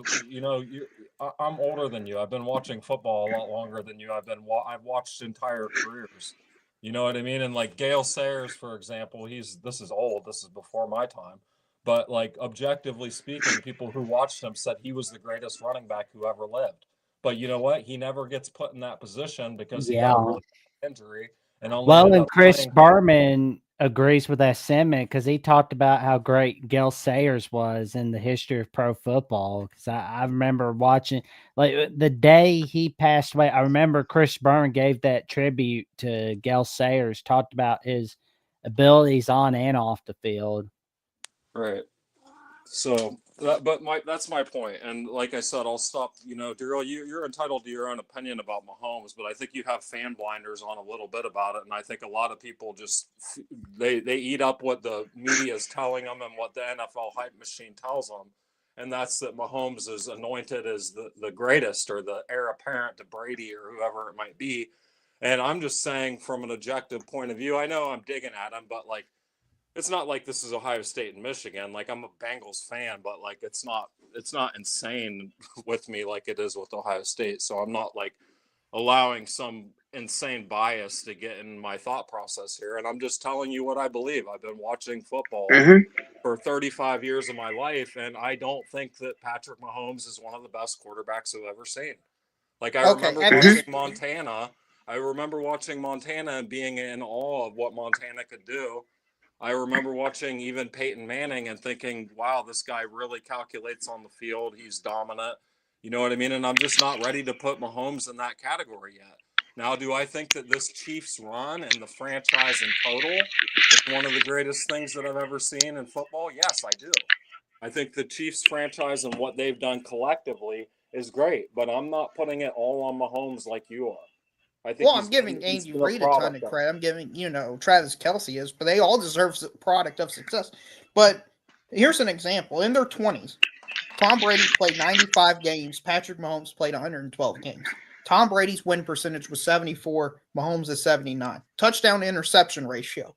Mahomes, 3.4. So every 3 to 4.4 touchdowns, he throws a pick. Brady, 1.9 at this point in his stage. Tom Brady, throughout his entire career, 3.1. I mean, he's 30th right now. He's 30th all time in touchdown passes. If he plays another 4 years, he should crack the top 20, top 15. If it's just about accumulating counting stats, he's much closer to top 15. And then what's going to happen is he's going to get passed up because the inflation of touchdowns and stuff. Like I saw today, 2002, the leader was Tom Brady with 28 touchdown passes. The game has just changed so much to where I don't think we should be using just these counting stats. And Andrew Santana in the chat was talking about an obstacle for Patrick Mahomes, and he said Andy Reid might retire in the next 2 or 3 years. This will be the biggest obstacle for Mahomes. Like, I agree. And I'll be honest with you, I don't know when that's going to happen. I don't think it's going to happen anytime soon because, like, he's returned for 2025, but after 2025, that's going to be the question there. But whoever becomes the Nets head coach in Kansas City after that is walking into a very good job. You get to have Patrick Mahomes as quarterback, so that's a win there. And here's the thing. Here's what I like to call perks. I guarantee you, whenever Andy Reid's retirement comes or when he decides to leave, you don't think Patrick Mahomes is going to have a hand on who gets the next coaching job like Tom Brady did with the Buccaneers? He absolutely should. He's a Ferrari. He's a Maserati. You should absolutely, he's the key to the end. He should absolutely handpick whoever he wants, and the Chiefs. I don't care if the guy has literally no experience at all. You hire him because you get to keep Patrick Mahomes happy. And that's the only thing that matters. Like, I agree. I agree with a lot of what you're saying about Mahomes. I mean, he's fun to watch. Like, he's obviously smart. Like, he has all the tools. Don't get me wrong. And that's why I said if he continues to do this for another, even 5 years, then I'll reevaluate and I'll probably. Yeah, but what do you mean by this? Because he's done something in 7 years nobody's ever done, which is go to 7 straight AFC Championship games, go to 5 Super Bowls. He's doing things nobody's ever done before. Do you want him to go to 12 straight AFC Championship games? Once again, though, Darrell, like I keep bringing it back to, like, how much of this, and nobody can really determine this because there's no calculus that can determine it, but how much of it is Mahomes and how much of it is the team? You can look at individual stats, you can do this, you can do that, but like Mahomes has been put in a very good position.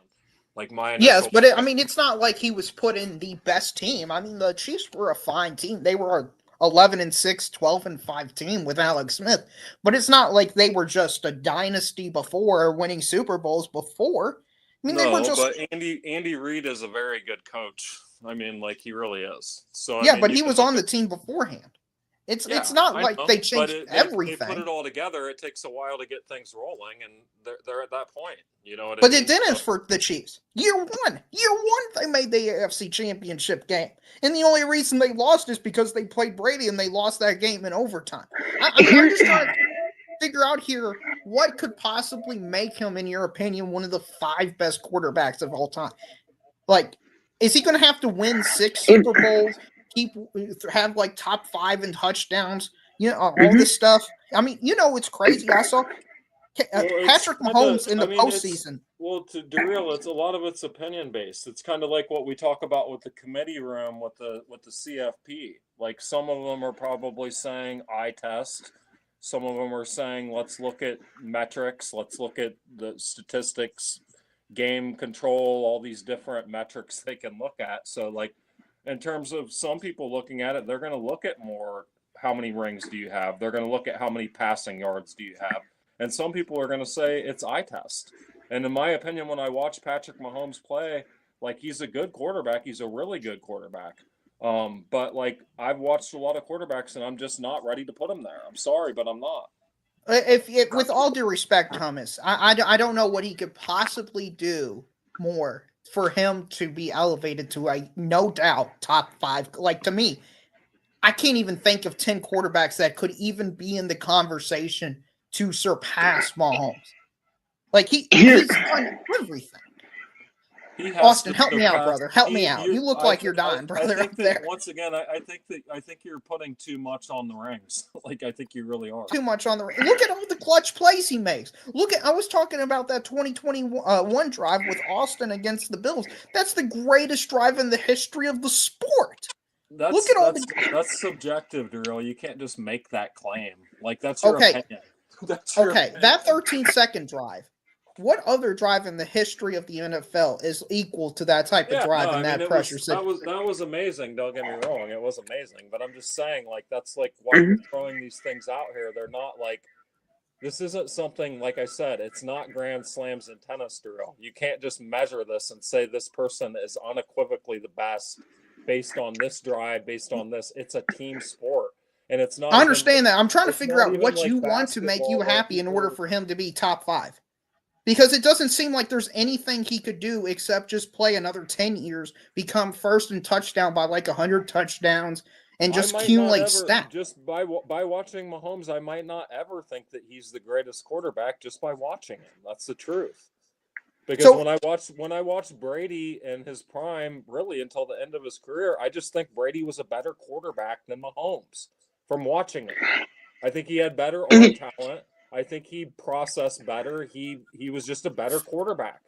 I think a lot of the times Mahomes seems to have a kind of an intangible quality where he just things seem to happen for him. Don't get me wrong.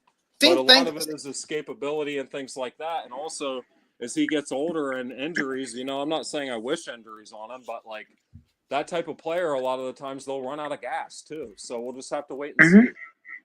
He gets injured and maybe this is all moot, but just like I mean, Austin, help me out, brother, because I'm just at a loss for words. I feel like I'm not even reading the same book as this guy. I haven't been watching the same movie. Here's blinders on. It's not blinders to say he's one of the top 5 best quarterbacks of all time. I think that's the common consensus. He's one of the top 5 best quarterbacks of the past 20 years. No, all You're time. looking, Dario, once again, you're talking about football. It's a sport that's been played for a very long time. Like okay, I'm talking what the general person thinks. I no believe the offense, average person believes he's a top 5 quarterback. Not a lot of people who are over the age of 40 aren't going to have the same opinion as you because we've been watching football for a lot longer than you. I appreciate that, Hummus. I'm just saying what I believe the average like it's just person the truth. thinks. Like, did you ever actually watch Joe Montana live? Okay, I believe Joe Montana is the 3rd best quarterback of all time. But you're what the problem is with this is you're saying he's one of the 10 to 20 best quarterbacks of all time.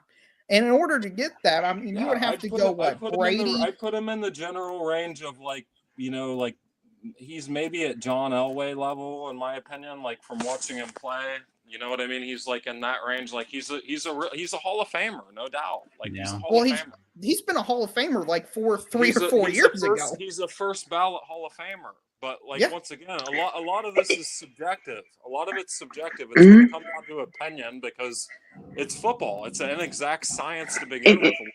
A lot of what you see in any given football game is dumb luck. Like it's just the truth. I understand that, Austin. I need your help, brother. I need your help. Maybe your way of saying it will impact me. So here's the thing. When it comes to these arguments of chasing the GOAT or who is the GOAT or who is top 10, top 15, we all have our opinions and we're all entitled to our opinions. Me personally, I would put Drew Brees in the same air as the guys that we're mentioning. I love me some Drew Brees, always have.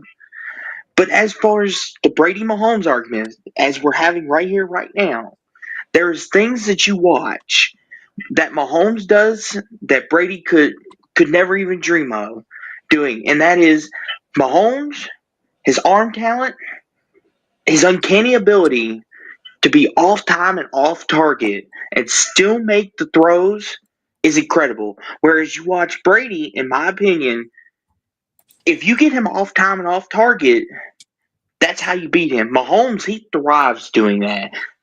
Yeah, Mahomes, if he's on time. They're different players. Go ahead, Hummus. No, go ahead. Keep going. And that's one of the things too, where when we look at this subjectively, you have to say, okay, like if we're not going to make it about the rings and everything, because we will consider all that, of course. We're not just going to dismiss it all when it's all said and done and be pooey. But we also got to look at the play on the field, look at the overall impact on the game. And Patrick Mahomes right now has influenced an entire generation. And not to gas the reel up any more than he needs to be, but look at all the players in college now doing sidearms and doing these throw behind the backs and no looks. Who started that? Mahomes. Nobody was doing that before Brady. Everyone was like, they followed the Brady method. Now everyone wants to be like Mahomes, throwing sidearms behind the backs, no looks. You got to think about an entire generation. There's an entire generation that models their game after Mahomes, and there's an entire generation that models their game after Brady. And that's where it kind of feels like the conversation really goes, because we could have this all night of who's better, who's made more clutch plays when they both made just as good as better than anybody. But when you talk generations, like you said, Hummus, it's different for everybody. But Mahomes, just the way players now are doing things, it's Mahomes-esque. He's changed the game like Steph Curry. Yeah, and Austin, I mean, just to accentuate that point, I mean, look at Dylan Raiola, the Nebraska quarterback. He's doing literally everything possible to beat Mahomes. Yeah, his hair's like Mahomes, his jersey number's Mahomes. I mean, the school he went to is Mahomes colors and the red and white. I mean, I completely agree with that point. He wants to be a Mahomes. And I will say this, that Austin brings up a good point. And I will say, for this generation, Mahomes is the best. Like, if you want to create a generation divide between the Brady, Breeze, Manning, those guys, and then what came afterwards, like, I'm putting Mahomes in a better category than Lamar Jackson, better than Josh Allen, better than Joe Burrow. You know what I mean? So for this current generation, I would agree. Like Mahomes is the best, but that's what I'm saying is that like when you look at this, like I said, it's compounded by so many factors when it comes to football. It's not an individual sport, and it's not even basketball. Like when you have the LeBron and Michael Jordan argument, and some of that's kind of like the reality is that Michael Jordan always had Pippen, who was also like a top 20 NBA player of all time. So like, you know, you get what I'm saying. Like it was a good. I guess the frustrating part for me is it just feels like you have your opinion, and there's literally nothing Mahomes could do outside just playing better that would matter. Like he could win the 10 Super Bowl, but if it's carried by his defense, then he's not the GOAT. That's I might just be real, but you're just gonna have to accept it. I might not ever watch Mahomes and say this is the greatest quarterback who ever lived. You know what I mean? Like, most people will accept. This is my problem with people and quarterbacks is that like I said, in my opinion, I think that Brady is probably the greatest, but I'm not going to say. Oh yeah, as of right now, he is. I'm not going to say that undeniably, and I'm not going to say it like it's some sort of objective truth. You know what I mean? But this is my problem with quarterbacks, and that's why I brought up Gale Sayers earlier. Because when we look at running backs, we never look at the same thing. Oh, how many rings do they have?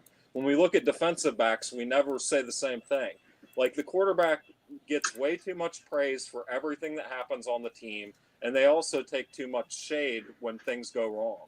Like the reality is that nobody cares that Barry Sanders never won or I don't even know if he ever won a playoff game. You know, he won a lot. He won a few playoff games, but he never could get. So, well, at any rate, nobody ever has this debate who's better, Barry Sanders or Emmitt Smith, because Emmitt Smith has 3 Super Bowls or whatever he has. Everybody says Barry Sanders is better because they watched the two of them run and they said he's better.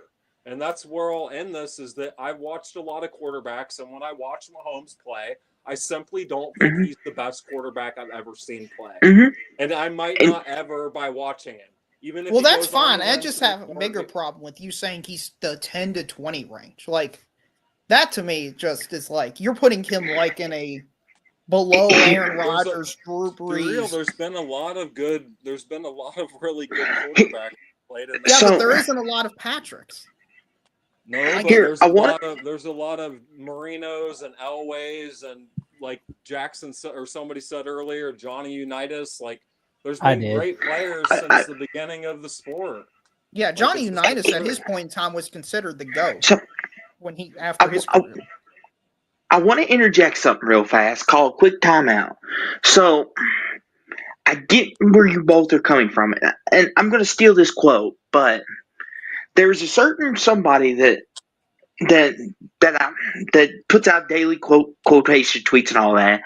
But I also grew up watching, and he said something very interesting that pertains to this conversation. If you can tell by my posters, you'll get it here in a second. But there's people that are always going to be drinking the haterade. Those are not the ones you worry about. The ones that are behind you and the ones that are for you are the ones you go to bat for. And for Mahomes, Darrell, you are going to bat for Mahomes. Hummus is not so much. Not that he's a hater. Absolutely not. But he just doesn't see it. And he may never, in which that's fine. But and that's okay. Mahomes. The thing that bothered me the most in this conversation, I understand that. There's people who believe Larry Bird is the greatest of all time or Magic Johnson. And they're entitled to that opinion. Right, they are. But it's like if you interviewed 100 people, how many people would say Michael Jordan versus Larry Bird? Most people would say Michael Jordan, correct? I think we can all agree to that. And I think 97%. If we did a YouTube poll and we had 10,000 people say, where is Mahomes at all time? 1 to 3, 4 to 8, 10 to 12, or 12 plus. Most people, I do not believe, would be clicking that 12 plus option. I think that would be by the least percentage. I think that would get less than 10%. And for my opinion, for just Hummus to say he's anywhere from 10 to 20.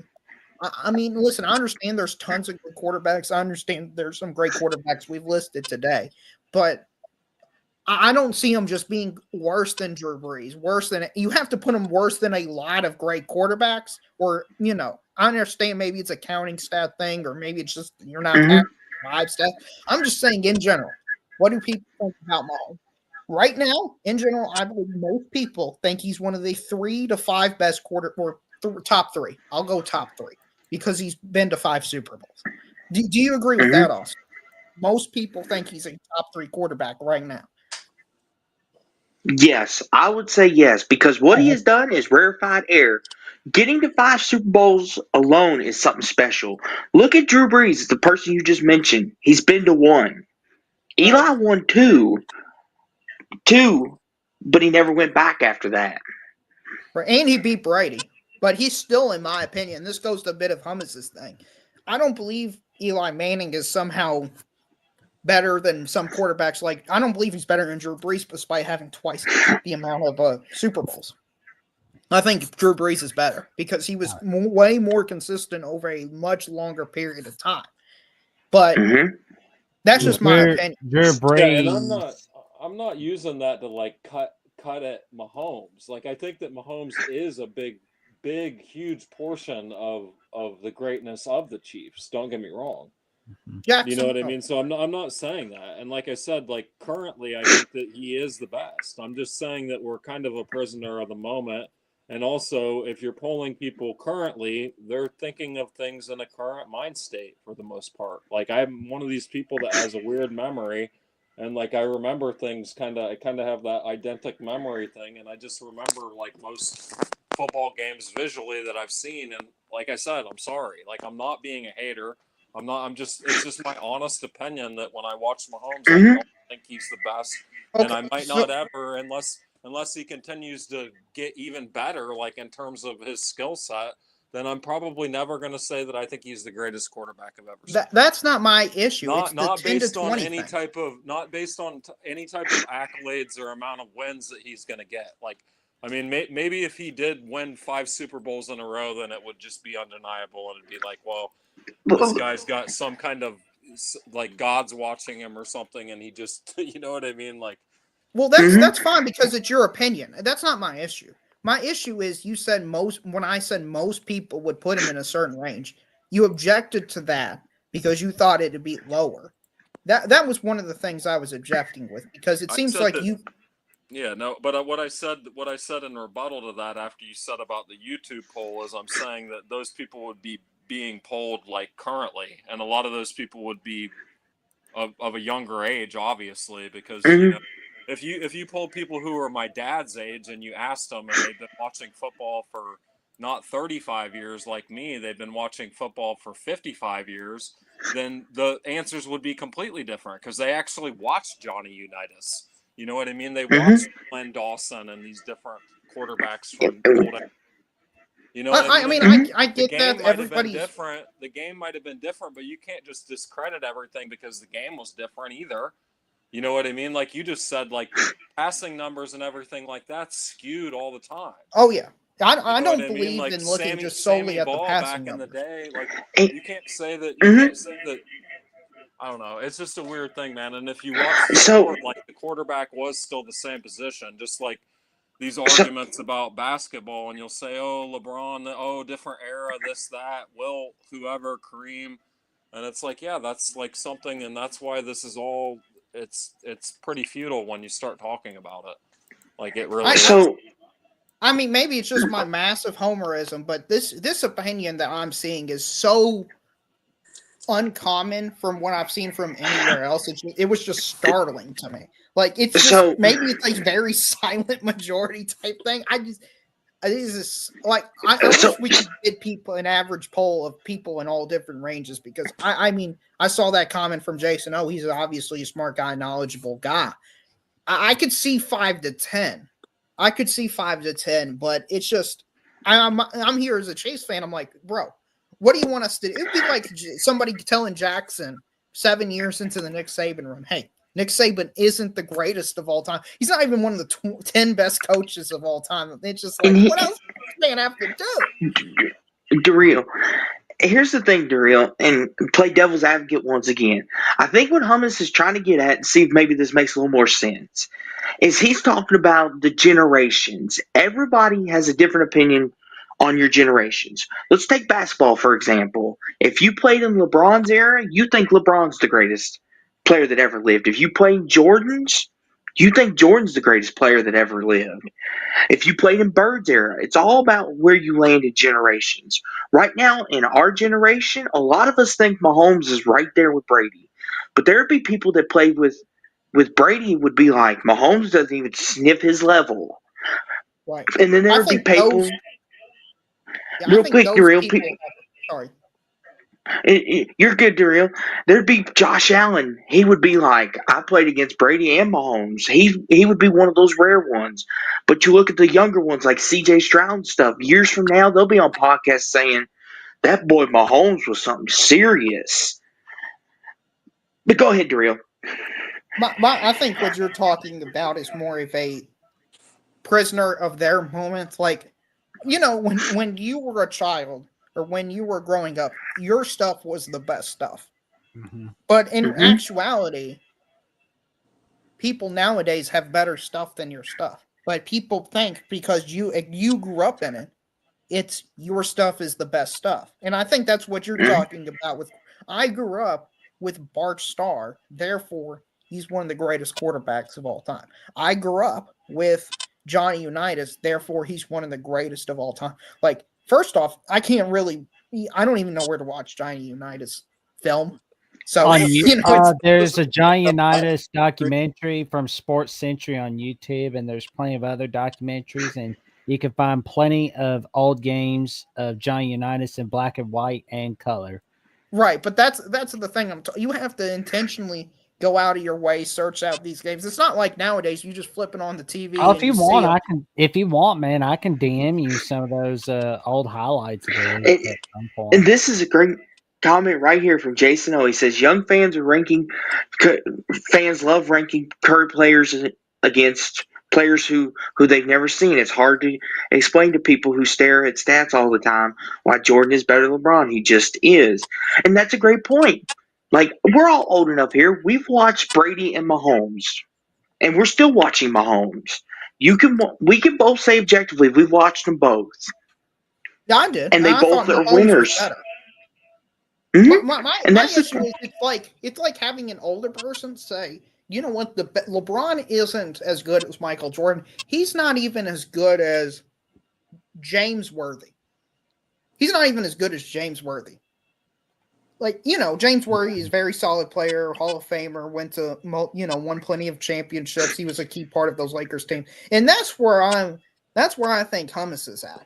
And that's, if he wants to say he's not the first, second, or even third best, that's fine.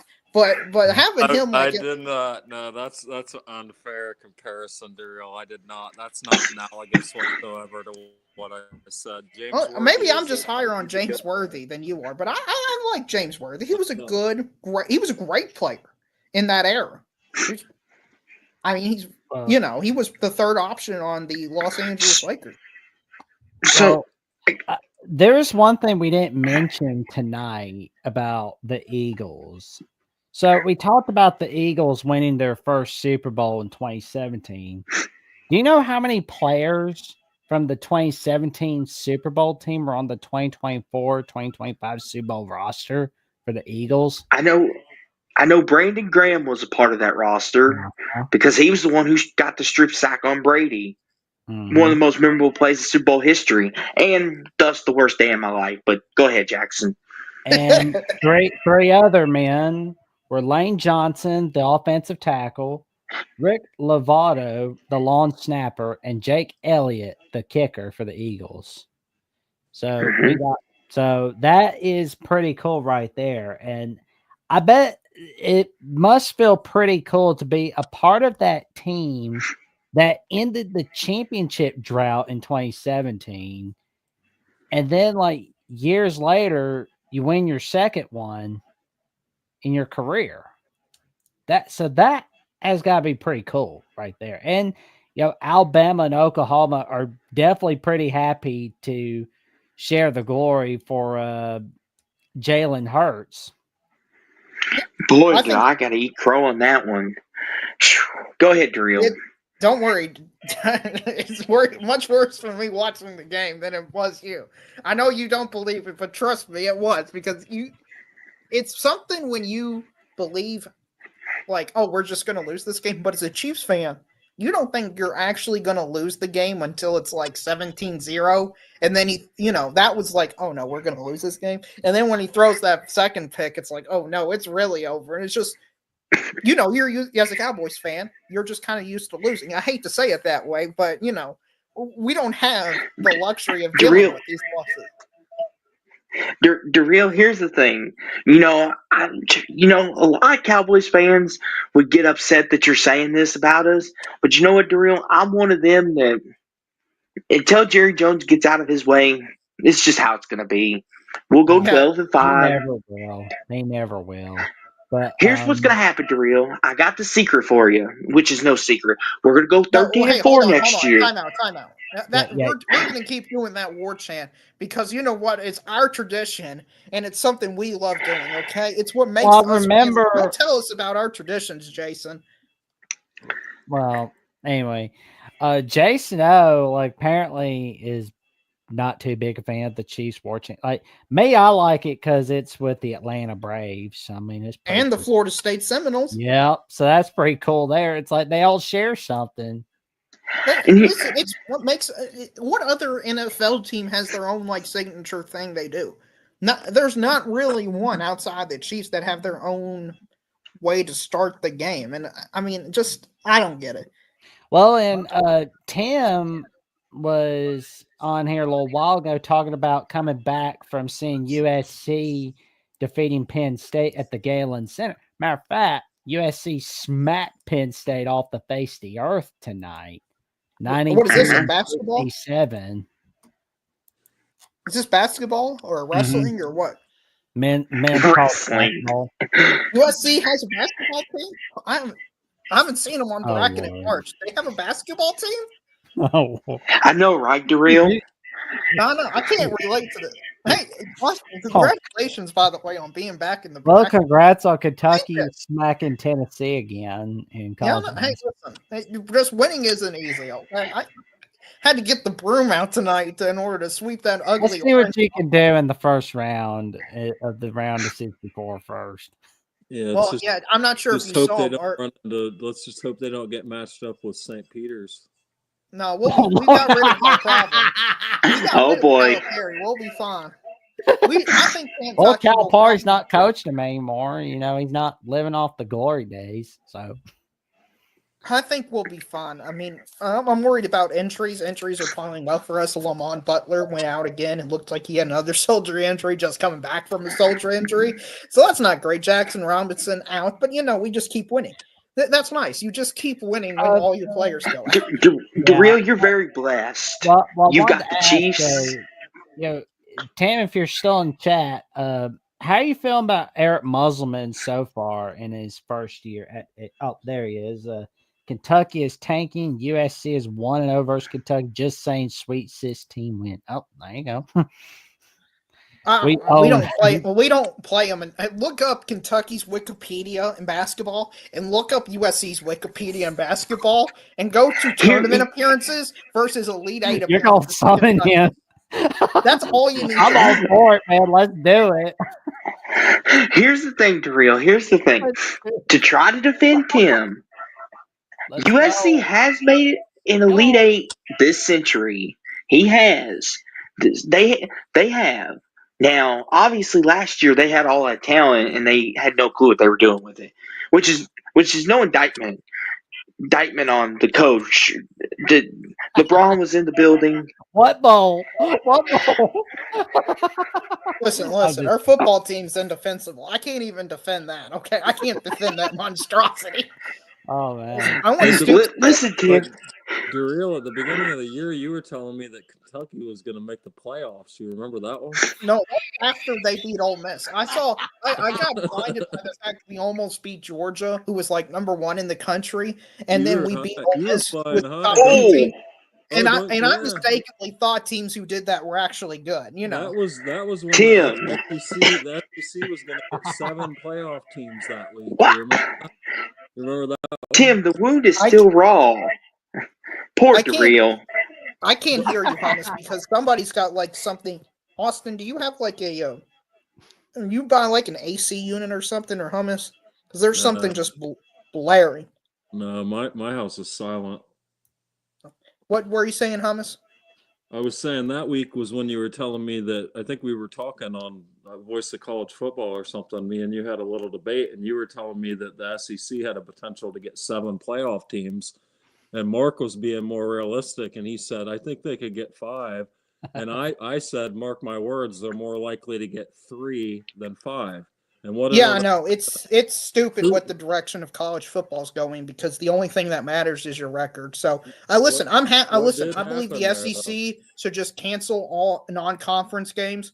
I think the Texas-Ohio State game shouldn't happen, because the only thing that matters is your record. So I'm looking forward to Ohio State or Texas going 9. Listen, Ohio State goes 9-3. They lose to number 1, number 2, and maybe like a top 10 Illinois team. Oh, shouldn't even be in the discussion for the playoff. You know, it's not like it's more than 10 teams.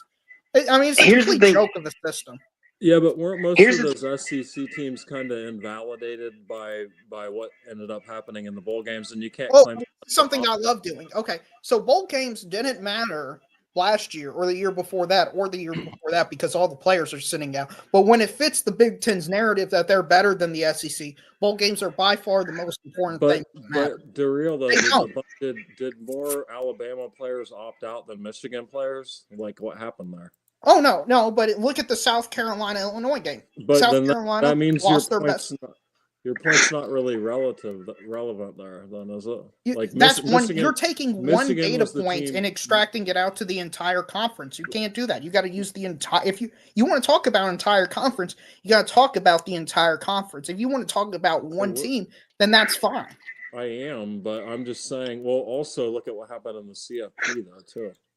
Like what do you mean? You're talking about Texas, who beat the number 1 ACC team, the number 1 Big 12 team, was 1 yard away from tying in against Ohio State, which by far looked like the best team in the playoff. I mean, a Georgia team that was basically 2 plays. What about Tennessee? Tennessee was the 3rd place finisher in the SEC, and what happened to them? Oh yeah, they ran into by far the best team in the country, unquestionably the best team in the country. What was Oregon ranked in the Big Ten? They were 1. They got dominated more than Tennessee did. I mean, yeah. Like the way Ohio State beat Oregon, it was like Foghorn Leghorn spanking the barnyard dog with that wood. Here's the thing. Okay, so even if you remove Ohio State from the equation, though, like how did the SEC actually fare in bowl games? So not even just saying best ACC team, they beat the best Big 12 team, and they lost to Notre Dame, who made the national championship game, and in a competitive game. Unfortunately, yeah, that could be rolled around into another thing, where it's like an SEC team lost to the worst Big 12 team. I'm not trying to like say the SEC was like completely terrible this year. No, but I'm just saying, back to your argument that like wins and losses shouldn't matter. Like, can you Can you actually say that like the SEC was like a better conference and they should have like been afforded that, like after what happened? Yeah, I think that. See, this is. I want to clarify what I said. People, not me.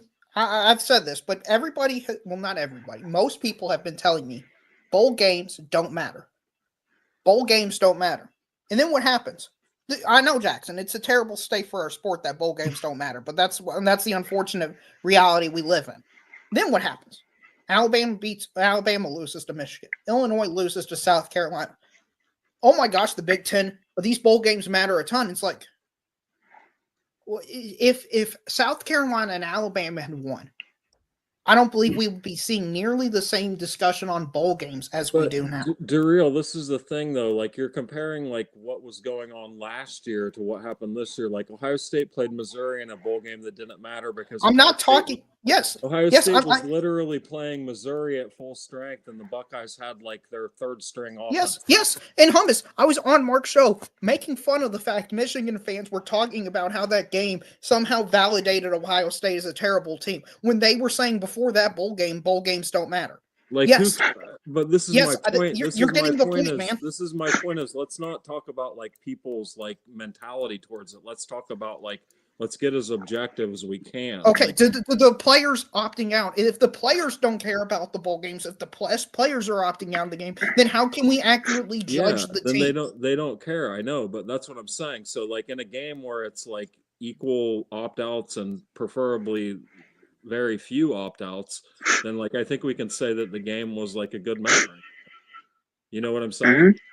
I mean, I get that. We have to do it just on a case-by-case basis, Right. though. And nobody's really done that. Yeah.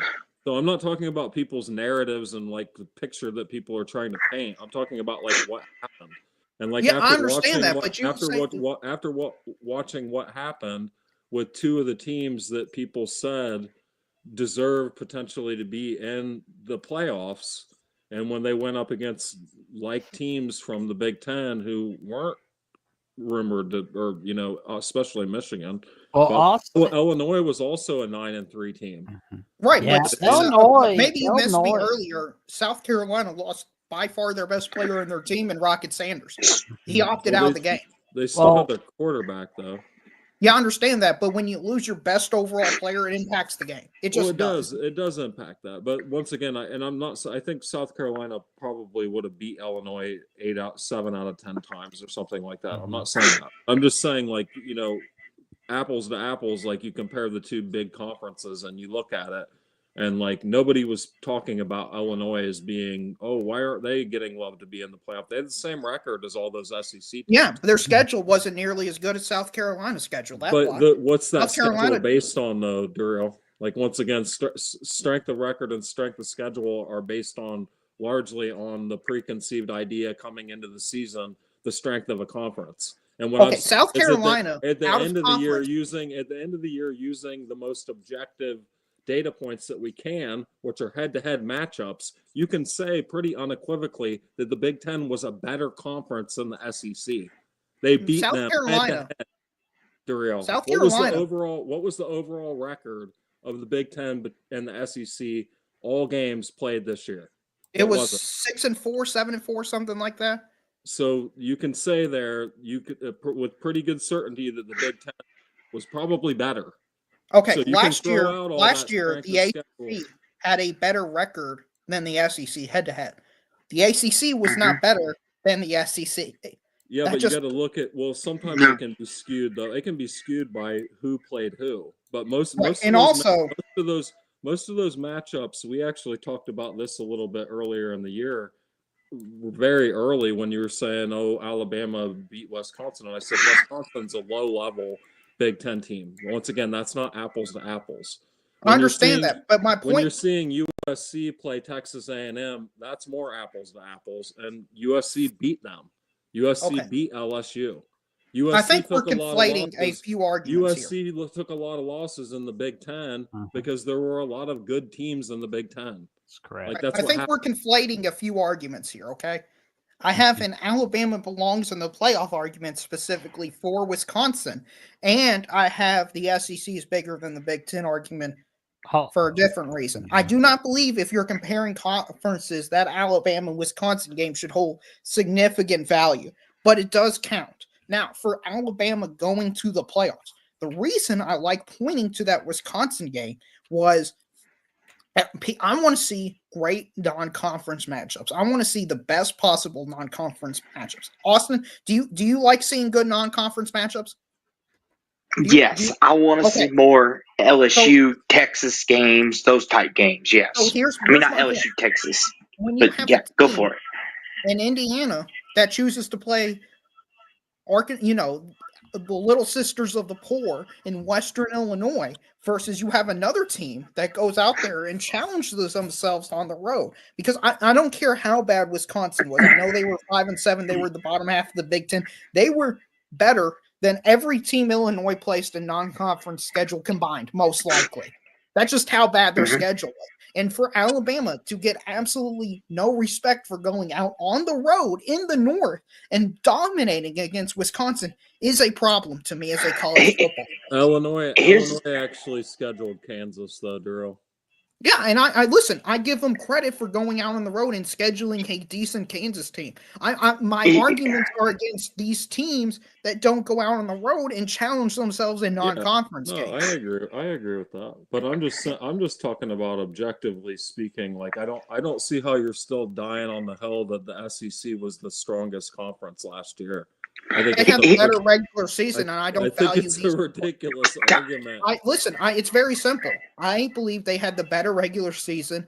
The non-conference, the non-playoff bowl games don't matter to me at all because players choose to opt out, coaches change and leave all the time. They're completely worthless to me, meaningless in all forms and facets. And in the playoffs, I believe the SEC and Big Ten basically played to a draw. Probably the Big Ten did slightly better. so That's why. Yep. It's your turn, Austin. so real quick to kind of put a wrap on this little conversation, because I got one more question I want to ask everybody, because this is going to get real interesting. But to your point, Daryl, a lot of people in Jackson will attest to this here. Alabama was fussing about their non-conference schedule, but that's not what screwed them. It was because they played, pardon my language, piss poor against Oklahoma and Vanderbilt. Pardon my language. But I'm getting sick and tired of everyone saying, oh, our non-conference, our non-conference. It's not your damn non-conference. It's the fact that you're piss poor against Oklahoma and Vanderbilt. Apologies, guys, but You it's could, annoying. man. I mean, it was like, we sucked against Vandy. That was like our first loss against them in Nashville since 1969, and our first loss against Vandy overall since 1984.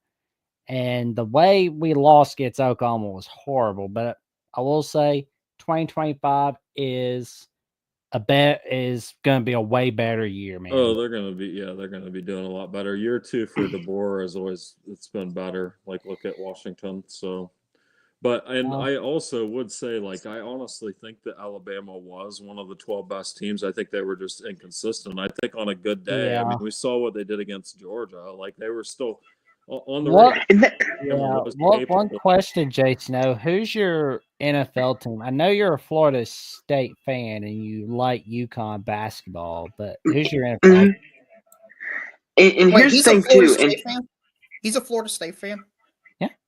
Oh, I thought he was a Michigan fan. I've been thinking that for like 2 years now. Oh, wow. I'm sorry, Jason. I'm sorry for your loss this year, man. Yeah. Yeah, I think he's heard enough from us about Florida State. Mainly from me. So, Daryl, you're going to like what I'm going to say here, because I've heard you say this on multiple channels. I think Alabama has the best win in college football, beating Georgia. I still think that's the best win to date. Even the win against Ohio State's win over Oregon in the Rose Bowl, not to discredit that, but they are 1-1. It's tied. Bama has the definitive 1-0 over Georgia, and Georgia won the SEC. Right. There's one win that I think is just objectively better. I'm sorry to do this to Hummus, but it's Michigan at beating Ohio State. That's the best win this season, in my opinion. Well, yeah, I mean, probably. Well, I don't know. You could also make the claim with Oregon. I mean, Oregon. Yeah, but he said they split, and I agree with the split aspect of it. But Oregon was at home though, so yeah, I mean, I would agree with that. Like objectively speaking, yeah, Michigan did have the most impressive. I mean, obviously, you could say any of Ohio State's wins in the playoffs. You could say them beating Texas and Dallas. You could say beating Oregon is the most impressive. Like, I think when you say best or you say most impressive, I think the most impressive showing that we saw of any team was Ohio State in the Rose Bowl. Like Jackson said, that was just a complete dismantling of. You can wherever you want to put Oregon. We know they were one of the top 5 teams. You know what I mean? And to do that to a top 5 team, like regardless of. Were they better than Georgia? Were they better than Texas? I don't know. They didn't play either of them. But, like, to do that to a team that had that type of roster was really impressive. But, yeah, like, I agree with you. I mean, I'm not like, I don't have that too much pride to admit that like, yeah, that was, Well, I'm just bringing it up since you were a Ohio State fan. That's why a lot of your fan base, is Kirk Herbstreit would say, it's quote unquote the lunatic fringe. But something I'm going to be advocating for this offseason, to kind of go back to the Alabama discussion, is I want a quad or RPI based system in college football, because I don't think Alabama's difficult schedule was truly quantitative. Listen, I don't have a problem Indiana being put in the playoffs or SMU being put in the playoffs if people looked at the difficult schedules and just determined we want to play easier schedules. My problem is Alabama, in my opinion, has 4 wins that are just objectively better than anything Indiana or SMU had all year. And it felt like that wasn't even part of the discussion at all. So if you use the quad-based system, you can say, oh my goodness, Alabama's got like 4 quad 1 wins and SMU and Indiana have 0. I think that would. agree with that. I agree with that. And But I'm still not like, so that's why I was saying, I think that I wasn't even necessarily taking a dig at Alabama when I said that. Like I said afterwards, I think they probably were like objectively one of the 12 best teams. It just so happens that we don't live in that system, and it's the meritocracy is based on not computer models. Like I think we would be better off using a more of a BCS type model, I agree. to select the playoff teams. Right, because my and don't concern is with the unequitable schedule that we're having, and with Indiana not even really being on the bubble as a college football fan, is a flashing red alarm. Because the signal, and Greg Sankey kind of alluded it, he may have outright said it, is we are going to go to 9 conference games, depending on what this college football format, or who gets selected in. And, Hummus, have you been one of the people that says the SEC only plays 8 conference games? Have you been one of those people? No, well, actually, I usually defend them. Well, I defend it partially because I always point out to everybody that like about half of the SEC teams play a permanent crossover with the ACC team. So I always point that I always point that out to everybody. Like you can say that, but like the reality is that like look at like Georgia or somebody like that. Like Georgia plays Georgia Tech every year, and then look, they've been playing Clemson every so often. Like so, like it's not applicable. Like a lot of the times, SEC teams end up playing 10 Power 4 games now. So, well, I know, Darrell. I know that you've. Go ahead, Jackson. Sorry. I know that you've vented about the playoff system a lot, like on the Alabama Call-In Show and on numerous occasions on the Voice of College Football. Well, I can tell you this. I don't think you would have liked the 50s and 60s all that much because of the fact that there was a no repeat rule on the Orange Bowl. Yeah, that's stupid. And the Rose Bowl, because I mean, I don't think you would have liked 1969 as well, because I could tell you, the 50s, I was looking back at, it was a guy named John Johnson from Corn Nation at SB Nation. I was watching his, it was a college football history channel, but he was going on about how despite the fact that Oklahoma smacked Nebraska off the face of the earth in 1954, Nebraska still went to the Orange Bowl that year because of that rule. And instead of UCLA going to the Rose Bowl to play Ohio State in the 1955 Rose Bowl, USC went there. What does USC do? They get smacked by UCLA. They play god awful against Notre Dame, but the Buckeyes show them who's really the boss. I think I appreciate that. I completely agree. Our system is better back then. I agree with that completely. Austin, it looks like you've been sad to say something for about 25 minutes. Well, I try not to interrupt my guests, but I'll say this. The thing is too, Darrell, the thing that really irked me is the committee when they said that they're not going to punish you if you play in your conference championship game. Yes. That's where my problem comes in at. Why would you say that, knowing that you could possibly look at it and be like, oh, maybe we should put Alabama here over SMU. But now since you said that, guess what? Now you have to put SMU in no matter what. I completely agree with you. And the troubling part was they didn't even really keep up that the word true is because they dropped SMU below Indiana. So the week before the conference championship games, SMU was ranked above of Indiana. But after it was below Indiana, which Yeah, makes no sense. they screwed a bunch of people by doing that too, because by taking that stance, they also had to keep Penn State above Ohio State, which was ridiculous. Stupid. This all goes back to the same, and that ended up screwing Oregon. That's who it ended up screwing. Because Right. then And I think the Oregon, seeding was the worst part of this bracket by far. ironically, Oregon would have been better off if they would have lost to Penn State, because Right. then they wouldn't have had to play the Buckeyes. But like, and that's a screwed up thing is then everybody, and like we've been hearing this from the Michigan fans that, oh, you finished fourth in the conference. It's like Ohio State's schedule was SEC level in the Big Ten. They played the Right. other three best teams in the conference. They played Penn State, they played Oregon, they played Indiana. Nobody else Correct. had to deal with that other than Michigan. Michigan played four of the top, or five of the top 7 teams or something like that. But the point is that with these inequitable schedules within especially the Big Ten, it's going to be the worst with the Big Ten because there's 18 teams. So each year you're going to see this happen.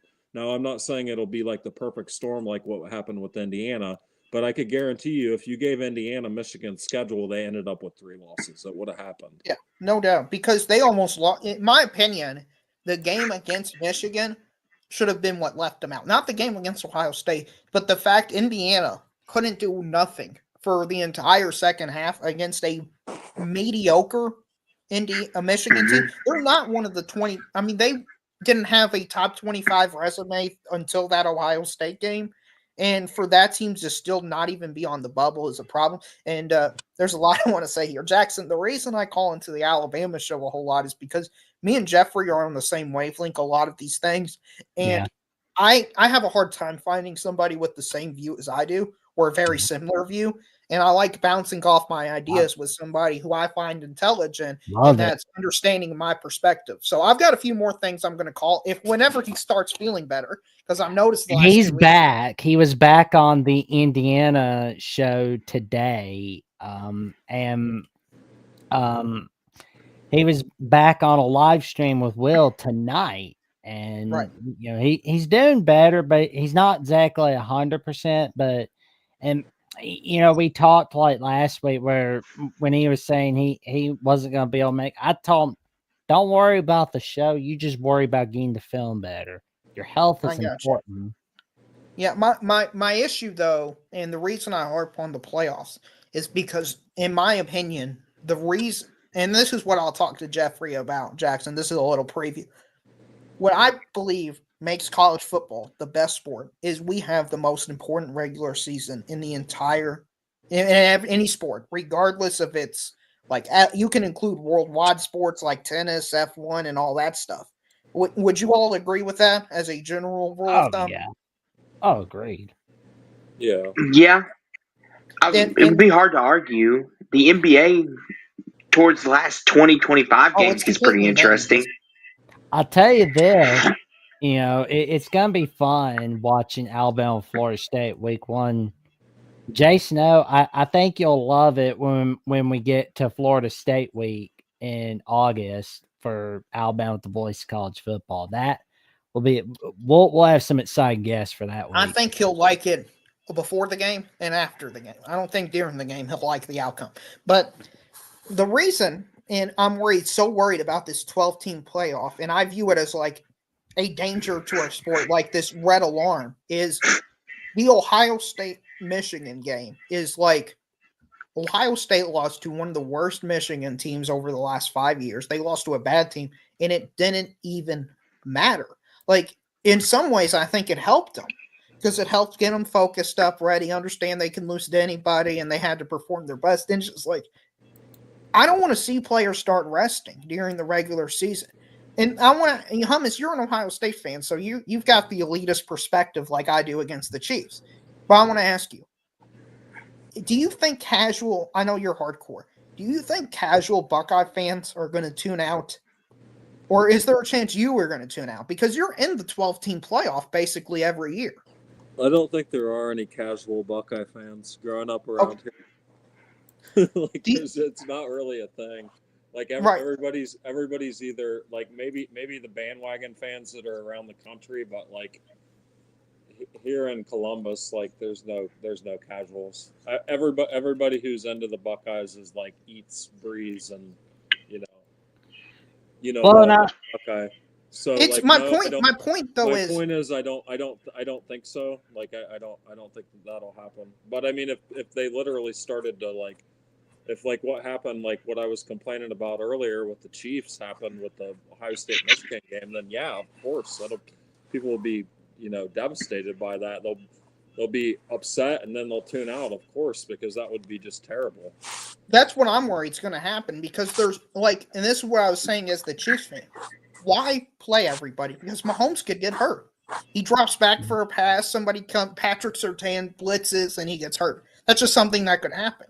So if you're in It did Ohio happen. State, right? But Not to cut you off, Derail, but it happened in the Broncos a couple years ago when he did the sneak and his knee popped out. Well,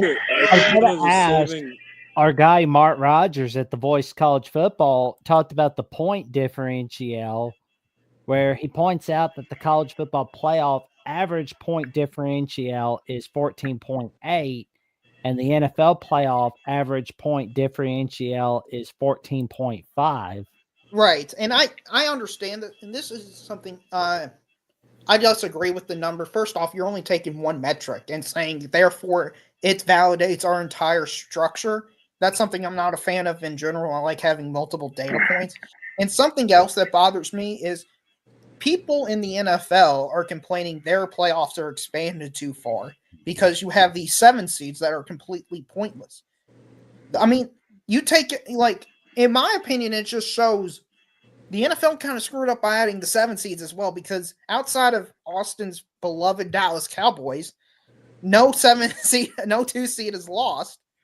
And it's not really been close in the 7-2 matchups.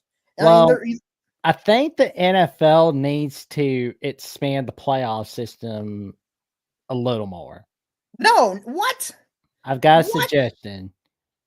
So, how about we have the 8-9 go against one another? The winner of that game can go against the 1 seed, and everyone else that's like 1 through 7 for the AFC, NFC, set for a bye week. They can just sit and chill for a little bit, or we have 8 teams from each conference in the playoffs. I'm sorry, Austin, but I can't get on board with having 8 and 9 teams regularly make the NFL. I just can't. I can't do that, man. I would have no reason to watch the NFL. Wrong person to Real Jackson. Would be fine. Not me. I think the NFL would be fine. Right, but if we added an 8th team, I mean, oh my goodness, that would just be. Oh, and listen to. Sorry. And it should be based off of records instead of just having like, oh well, yeah, even though you're 7 and 9, 7 and 10, 8 and 9, you won your division, you're in. We don't do that. Yeah, that's kind of the same thing debate in a different way about like auto bids and the CFP. Right. Hummus, I'm guessing you weren't a fan of those? I don't really mind the auto bids so much. Like, I think it's okay. I mean, I'm kind of just indifferent on that, but the auto buys I think are ridiculous. I think I agree with the auto buys are worse than the auto bids. But my issue with the auto bids is Arizona State getting the same amount of credit as Oregon is just, Yeah, it's ridiculous. Don't get me wrong. Right. I think the only conferences that should have the auto buy is the SEC and Big Ten. And you don't officially say it, but you just make it the top 2 get an auto buy if we expand to 14.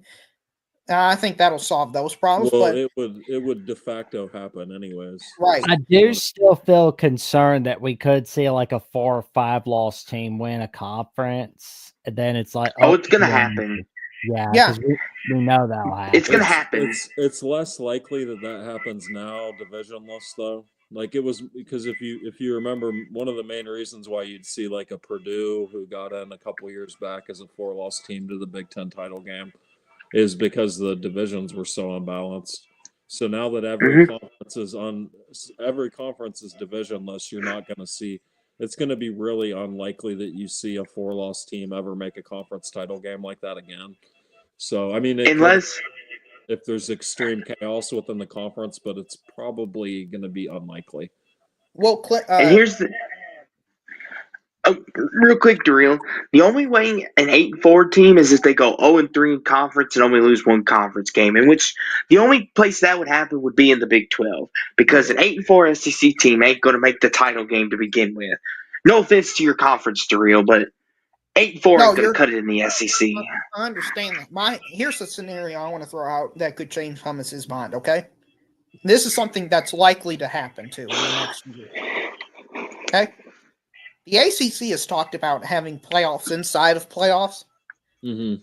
So you would have 1-4-3-2, or you would have one and then get a bye in 2-3. What if you're Clemson? You lose 2 non-conference games, and you lose 2 conference games, and you're 6-2. You're the 4 seed. You beat the 1 seed, and then you beat the 2 seed, and you're in the playoffs. Yeah, I mean that scenario could happen with the ACC. I feel like it could happen with the ACC because like they need viewership badly. So I mean that would be a good way to get viewership numbers for them. Well, what they're also trying to do, in my opinion, based on is they want the high quality wins. So if you force the top 4 teams to play one another once or twice, then you're guaranteeing yourself more high quality wins. Because that was the main problem with the ACC, even though they got 2 teams in the playoffs this year, they just didn't have those top line wins that the Big Ten or SEC had.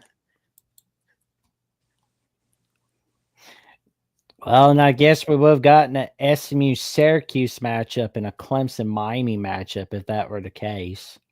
Are you sure? I thought it was and this is something that's going to be a problem with that. Oh, their commissioner talked about it, Jason. The commissioner has mentioned it's on the table, and I see no reason for them not to do it.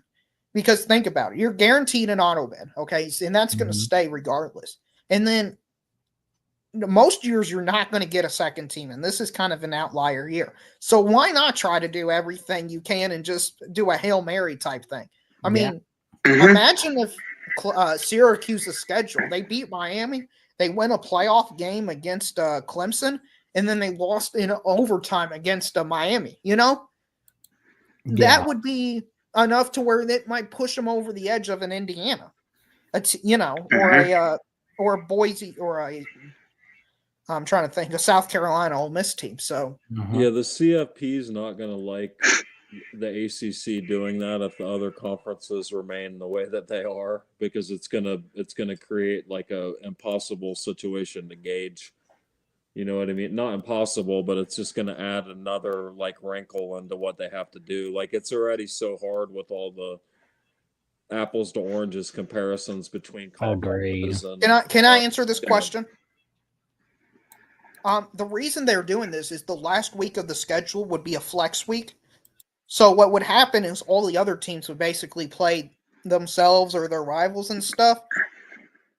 But then you would have 1 play 4 in the last week and 3 play 2. So you're on the same schedule as everybody else. It's just the last week of the regular season now is the playoff, is the first round of the ACC playoffs. I kind of like the idea. I actually like the idea more for like the bigger conferences, because I think it's a way to ensure that the better teams actually advance. You know what I mean? Like what we explained like this year with the Big Ten. Like if that would have been the case, then Indiana, like, and I'm not getting down on Indiana. They were a good story and a decent team. Yes, exactly. But I think if they went through a 4-team playoff in the conference, I don't think that they wouldn't have made it. You right. know what and I mean? if they were competitive against Penn State, I still think they could have made it. I think that would have been by far their best performance as well. So it's a chance for these teams to prove themselves. Right. And that's all any team should ask for. You shouldn't want that, but I don't know. Like until we get more like just fairness across the board, like conference cooperation, like we're going to end up in these situations every year. Like there's always going to be complaints. Like it's just, now you got conferences saying, oh, we're going to have our own playoff before the playoff and this and that. And it's like, and then other people have said, just get rid of the conference championship games altogether. And, and then also look at what happened with all the teams that won the conference championship games this year.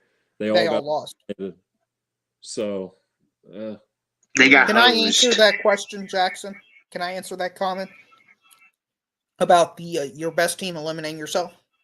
Because here's the way I would view it if I'm Jim Phillips. Let's say Clemson is your best team. Let's say in this hypothetical they beat South Carolina, because I think it would have added to the argument, but that's fine if you don't. So you got one spot no matter what.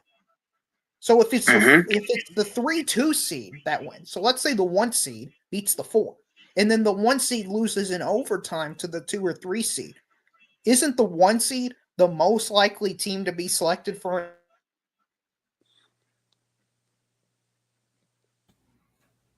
I think you cut out for a bit, man. Uh-oh. Yeah. Radio silence. Yeah. Am I back? Yeah, Yep. you're back. We hear you. So what I was saying is you've got automatically one guaranteed. Uh-oh. Uh-oh.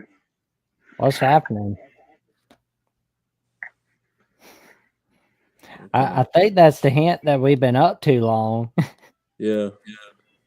But I think that I just have one more point. I think it would be a kind of a double-edged sword or a two-way street or whatever you would want to use, because you could end up like Jason is saying, with eliminating the best team, but also you could potentially sneak somebody in too. So it would be that risk reward calculus that you'd be playing every year if you decided to do that. Right, but I find, sorry, I had an internet go out for just a minute. I hate when it does that. What I was saying was the 1 seed is the most likely team within every conference to get the at-large spot. So if you automatically get an auto bid, you kind of want the 1 seed to lose in the championship game. As twisted as it may be. I think that for the ACC, because they're likely to be in the situation they are, because they're kind of in that no man's land between the Big 12 right now. I'm not saying the Big could change with the Big 12. Like some of those teams could really increase in the power vacuum left behind by Oklahoma and Texas, and they could end up at the same level. But I still think that right now the ACC still has more valuable brands. I think everybody would agree with that. And I think they're probably gonna still be in this situation where they're going to be always fighting for that second team. You know what I mean? They're always going to be fighting, and maybe some years they might even be fighting for the third team. So it's going to be an interesting thing. So I don't know. That's probably why they're looking at it. Like how can we maximize our product here and try to get more exposure come CFP time? And if you want TV viewers, I think if the Big 12 did it, it would just be destructive. Like, I don't think it would work out well for them at all. Because look at what their conference did this year to begin with. Like, and I think there were actually some decent teams. Like, I think BYU actually was a pretty good team. So, but if you would have put them all in there, then they would have had no chance at getting a second team on. Not that they did anyways, but you get what I'm saying. Right. Well, their goal is just to maximize viewership, because the Big 12 is in probably the worst spot of everybody, because they have no future upside. They're just there, They're just so irrelevant that nobody wants to finish them off. That's how weak they are. It's like a video game and you got a level 1 boss or a level 1 monster and you don't want to hurt him because he's level 1. That's kind of what it's like for the Big 12. They're just, they're just kind of there. They've become your friend. That's your name, and they're going to follow you along the journey. It's like in Mario Bros. You have a Goomba or something, you have play through, and you have him go all the way to the end of the level because it's a harmless little thing. Yeah, I was actually going to use that same analogy. It's just like you hop over the Goombas and you just say, "Hey, good luck." Yeah. Yeah. I'm hey, just guys, glad nobody's going to take away the BYU Utah rivalry again. Although I wish they'd put it on rivalry week. Yes. Well, yeah, the Big. Oh, sorry. Oh, you're good, Daryl. Go for it. No, you go, man. I was just gonna say, I want to bring this back around before we head out for the night because I'm curious, Daryl. You've mentioned this, but I do want to hear Hummus's opinion. About Andy Reid because where do you Hummus rank Andy Reid among all-time great coaches? I'm kind of curious to hear your opinion on that. I know Daryl, you think he's number one, correct? Am I assuming Number two is my number two? Okay. Well, I think he's got to be up there, and at least the. I mean, I would once again, Terrell might get upset, but there's been a lot of great coaches, so I mean, I would probably put him at least in the top 10. You know what I mean? Okay. I don't know, maybe even top 5 at this point. But once again, a lot of it's there's so many variables when you start talking about stuff like this. Like, I mean, Parcells was a really amazing coach. You can like what you were saying about what Mark was talking about. Like, you can look at innovation, you can look at different things, you can look at win percentage, you can look at rings. Mm-hmm. But I mean, I think that Andy Reid's proven, multiple places now, and like he's a good coach, so he's a really good coach. I would definitely say he's the all-time great. Well, and when I had on Mike Debate on Thursday night for the 60th episode of the Jacksonian, we talked in depth about Andy Reid and Bill Belichick, because I pointed out that there will be some people. Yep, I did compare Andy Reid to Don Carlton from Monsters University. Yeah, Daryl, that's what Jackson does when you're not around. He compares him to hideous monsters. I heard people, he's a cool dude, actually. I saw Don the Carlton's Wilford cool. Brimley. I want him as my car agent, man. I saw the Wilford Brimley comp the other night. You guys know who that is? Yep, the diabetes. Yeah, but go ahead, Jackson. Bad manners. Yeah. Anyway, but yeah, like Don Carlton's a cool monster. I like him, man. But anyway, Andy Reid was able to win some playoff games in Philly, but he couldn't quite get that Super Bowl there, unfortunately. Yeah. J Sub points out, I wish he got a ring in Philly. They were really good when he was like they were winning with Donovan McNabb, and they were doing all right with Michael Vick. I mean, it was just it was unfortunately bad timing, because it was like Michael Vick was coming out of prison, did a dogfighting charges, and that, and like Andy Reid, afterwards, like I feel like if Andy Reid and Michael Vick had teamed up together, I think we would have seen something similar to what we're seeing with Andy Reid and Patrick Mahomes. If Michael Vick had teamed up earlier with Andy Reid, barring the circumstances. Yeah. It would have been interesting. Yeah, Austin, we were having great symmetry on this college football talk, and you thought, man, we can't have a great alliance. Like, we were on the same wavelength. We were having a good time. We were solving the world's problems in college football. Well, anytime, I'm telling you, though, anytime you get into these debates about the greatest, it's like, I don't know.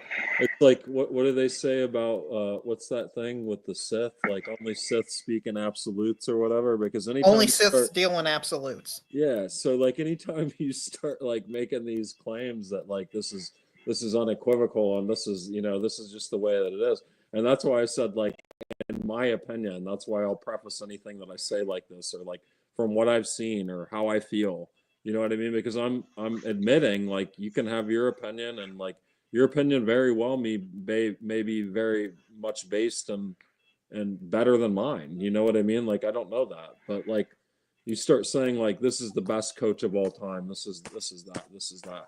Like, I mean, you can, even when you go to a dramatic level with like college basketball and you say John Wooden, there's still variables to account for. You know what I mean? Like Mm-hmm. recruiting proximity and all of the different things that go into it. You know what I mean? So like, Yeah. it's just really hard to make these claims, and especially with a sport like football. It's more compounded than anything because there's so many players on the field and there's so many variables involved that it borders on astronomical to try to make some of these claims as a definitive statement.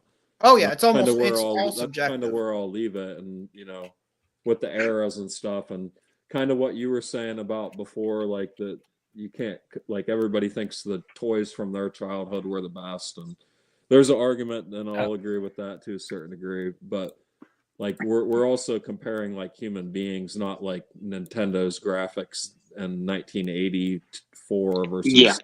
No. graphics I'm not now. talking about that. I'm talking about the sentiment behind it. It's like, No, I know, but like when you're using it as an analogy, I'm just saying like humans haven't evolved, and that, at least I hope not. It seems like some have devolved, but yeah, I was going to Yeah, say like- devolving is more likely than evolving. Jackson, we did a really good thing here tonight. More than anything, we brought Daryl and Hummus. They were bickering like an old married couple, but we brought them back together. Man, it just warms my heart that There we Daryl and go. Hummus are on the same page again. There we go. We should really get paid for this, but until next year, Ah, then we'll have a whole new set of things to debate about. well, Hummus, Yes. you're gonna be very happy about the Ohio State, Michigan, everything debate that's coming on the Voice of College Football Monday, February 17th at 6 p.m. Eastern Time. And I don't know if I can deal with the Michigan people. Like, honestly, like they're so far gone. Like, I can't deal with them.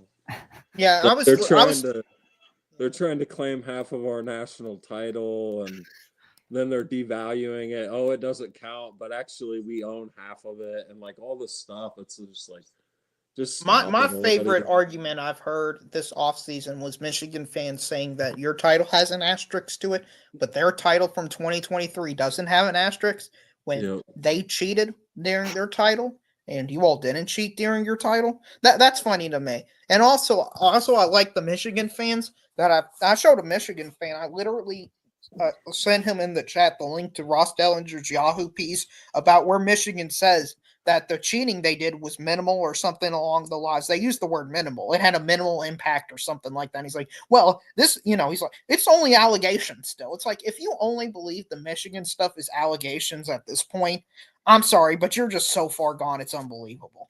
Hummus, can we agree on that at least? Yeah, absolutely. And I'm once again, I'm not trying to talk in absolutes or whatever it was, but like 99% of them were like crazy delusional people that I wouldn't even like want in my yard. Well, I'll tell you this though, you think like some of there's some crazy people. You should hear some of the callers on the Feinbaum show, because it was like, oh gosh. Oh boy. Yeah, because I was like waiting in one of the call-ins. It was 1 week, and there's like some guy going, tell Paul, like, you're so stupid. I'm so sick of Jim. I'm so sick of this. He's such a dumbass. I've heard him for 18 months. I mean, why would you give that guy your phone number? Why would you give him my phone number? Like, he's a weasel. I can't stand him, Paul. I'm leaving the show. 1 day later, I'm leaving the show, Paul. I'm leaving. The next Jackson, if you could record yourself calling into the show and just post it, if you're able to post it on YouTube, on this channel or the Alabama channel, I would enjoy it greatly. Oh, it's all right with me, man. I'll make sure. I've got some film of me waiting for my turn. As a matter of fact. How do I find this film? How do I find this? Well, it's not on YouTube. I'll have to release it. Like, just kind of Jackson. For Daryl only, just put it on YouTube. Be like, That way Darrell can find it because he would love your conversations. There you go. Like I'm just sitting there waiting, like one of the people just waiting in the room, just sitting there waiting.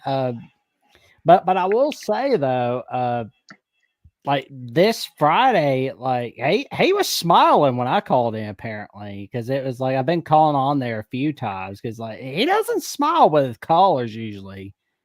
It's like I'm like, you sure you're smiling at the right guy? Because it's like I didn't see it while I was calling in, but then I like went back to the living room, rewinded the thing, videotaped it. It's like, oh wow, apparently he was happy to hear somebody normal. Apparently, it's like Hearing an intelligent voice of reason for once, and he's thinking, "Oh my gosh, this is a dime a dozen."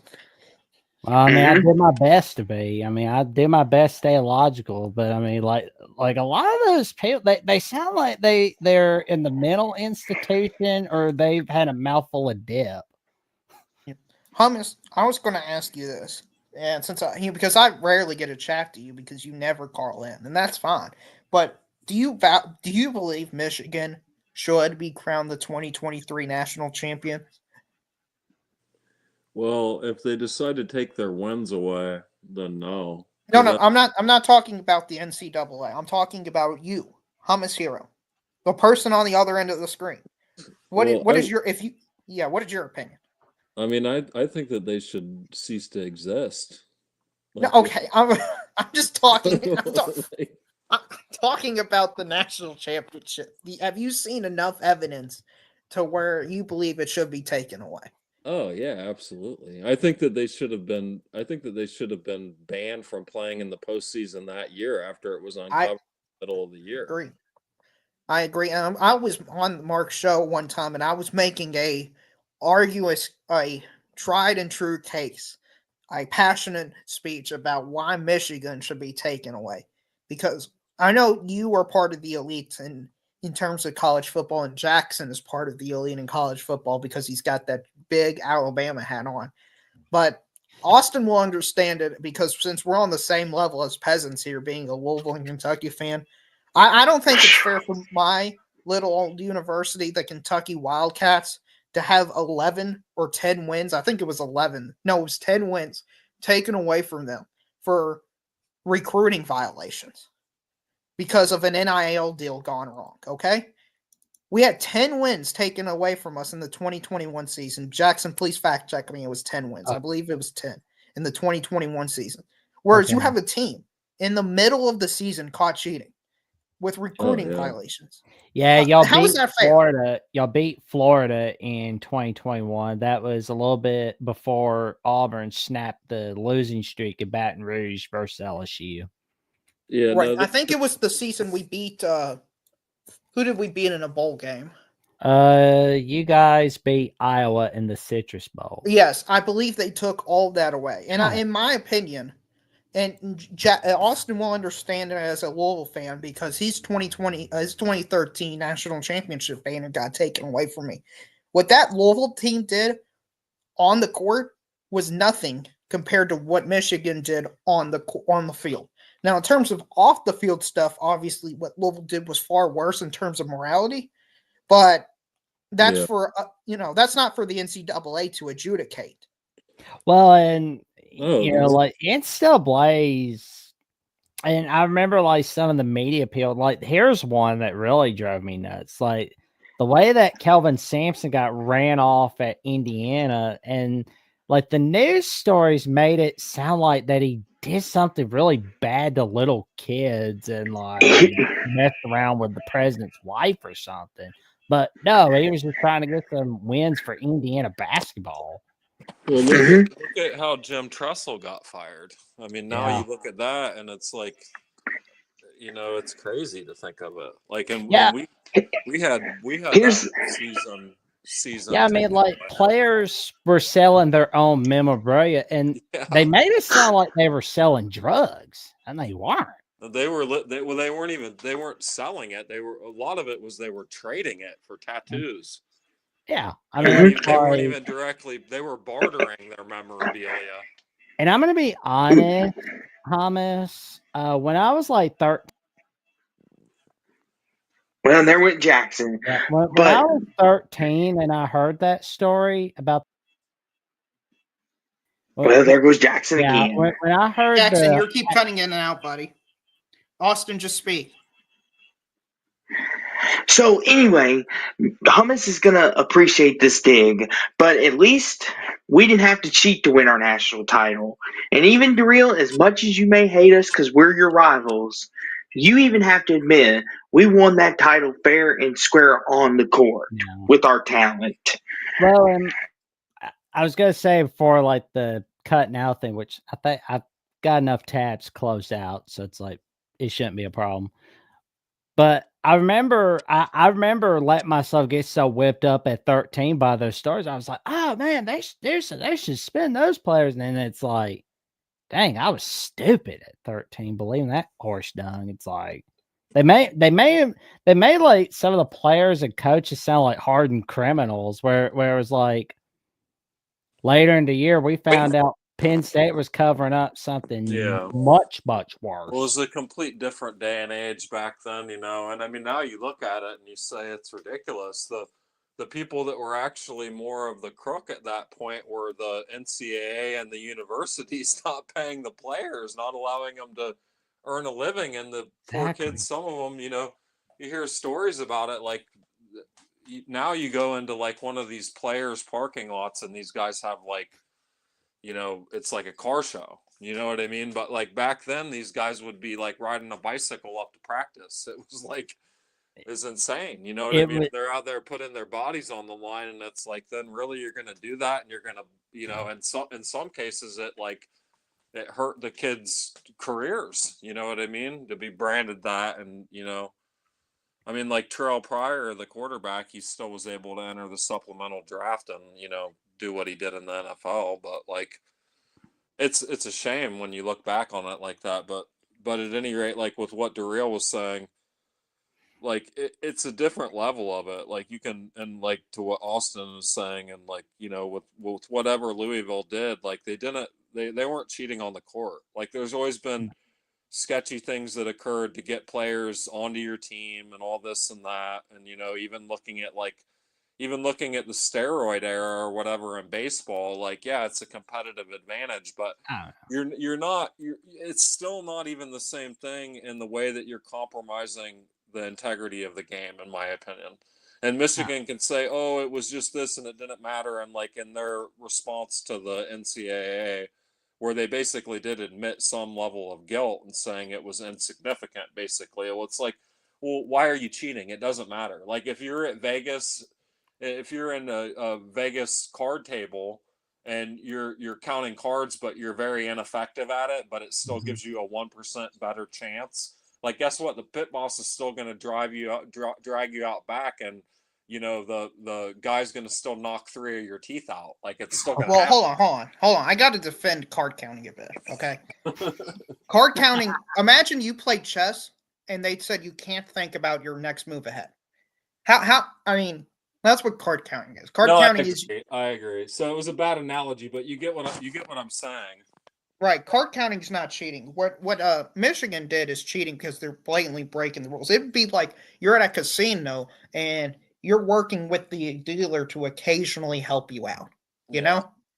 Yeah, but well, that's a better analogy. Or you have a camera set up somewhere and you're watching it somehow, and but you're only paying attention to the camera like 5% of the time, and so it doesn't really matter. Yeah, right. That's basically that's what they're standing on. So right. it compromises the integrity of the game, and it's just like, and I know the argument like with Brett Venables and all this stuff, like he was supposedly a master of it, and like a lot of people say that's what his decline was, is that everybody realized what he was doing and they started to guard against it and combat it, and that's when he fell off, supposedly. I don't know if there's any truth to that or not, but like but regardless, he was still doing it like within the construct. Like he wasn't sending spies out, like engaging in like espionage to try to do what he was doing. He was doing it in the way that people always did. He just happened to be able to do it well. So right. Like, and my big issue with this is I don't believe there's quote unquote SEC bias. What I've always said is there's big brand bias, which means Ohio State and Alabama is going to get the benefit of the doubt because they're Ohio State and Alabama. Meanwhile, Kentucky and Louisville's not going to get the benefit of the doubt because they're Kentucky and Louisville. And my issue is if Michigan doesn't have their national championship taken away or their wins vacated, I don't believe that would be the same case if it was Arizona State or Mississippi State. I just don't believe it. Yeah. Well, I was going to say before we wrap up, Hummus Hero, what have you got going on this week, man?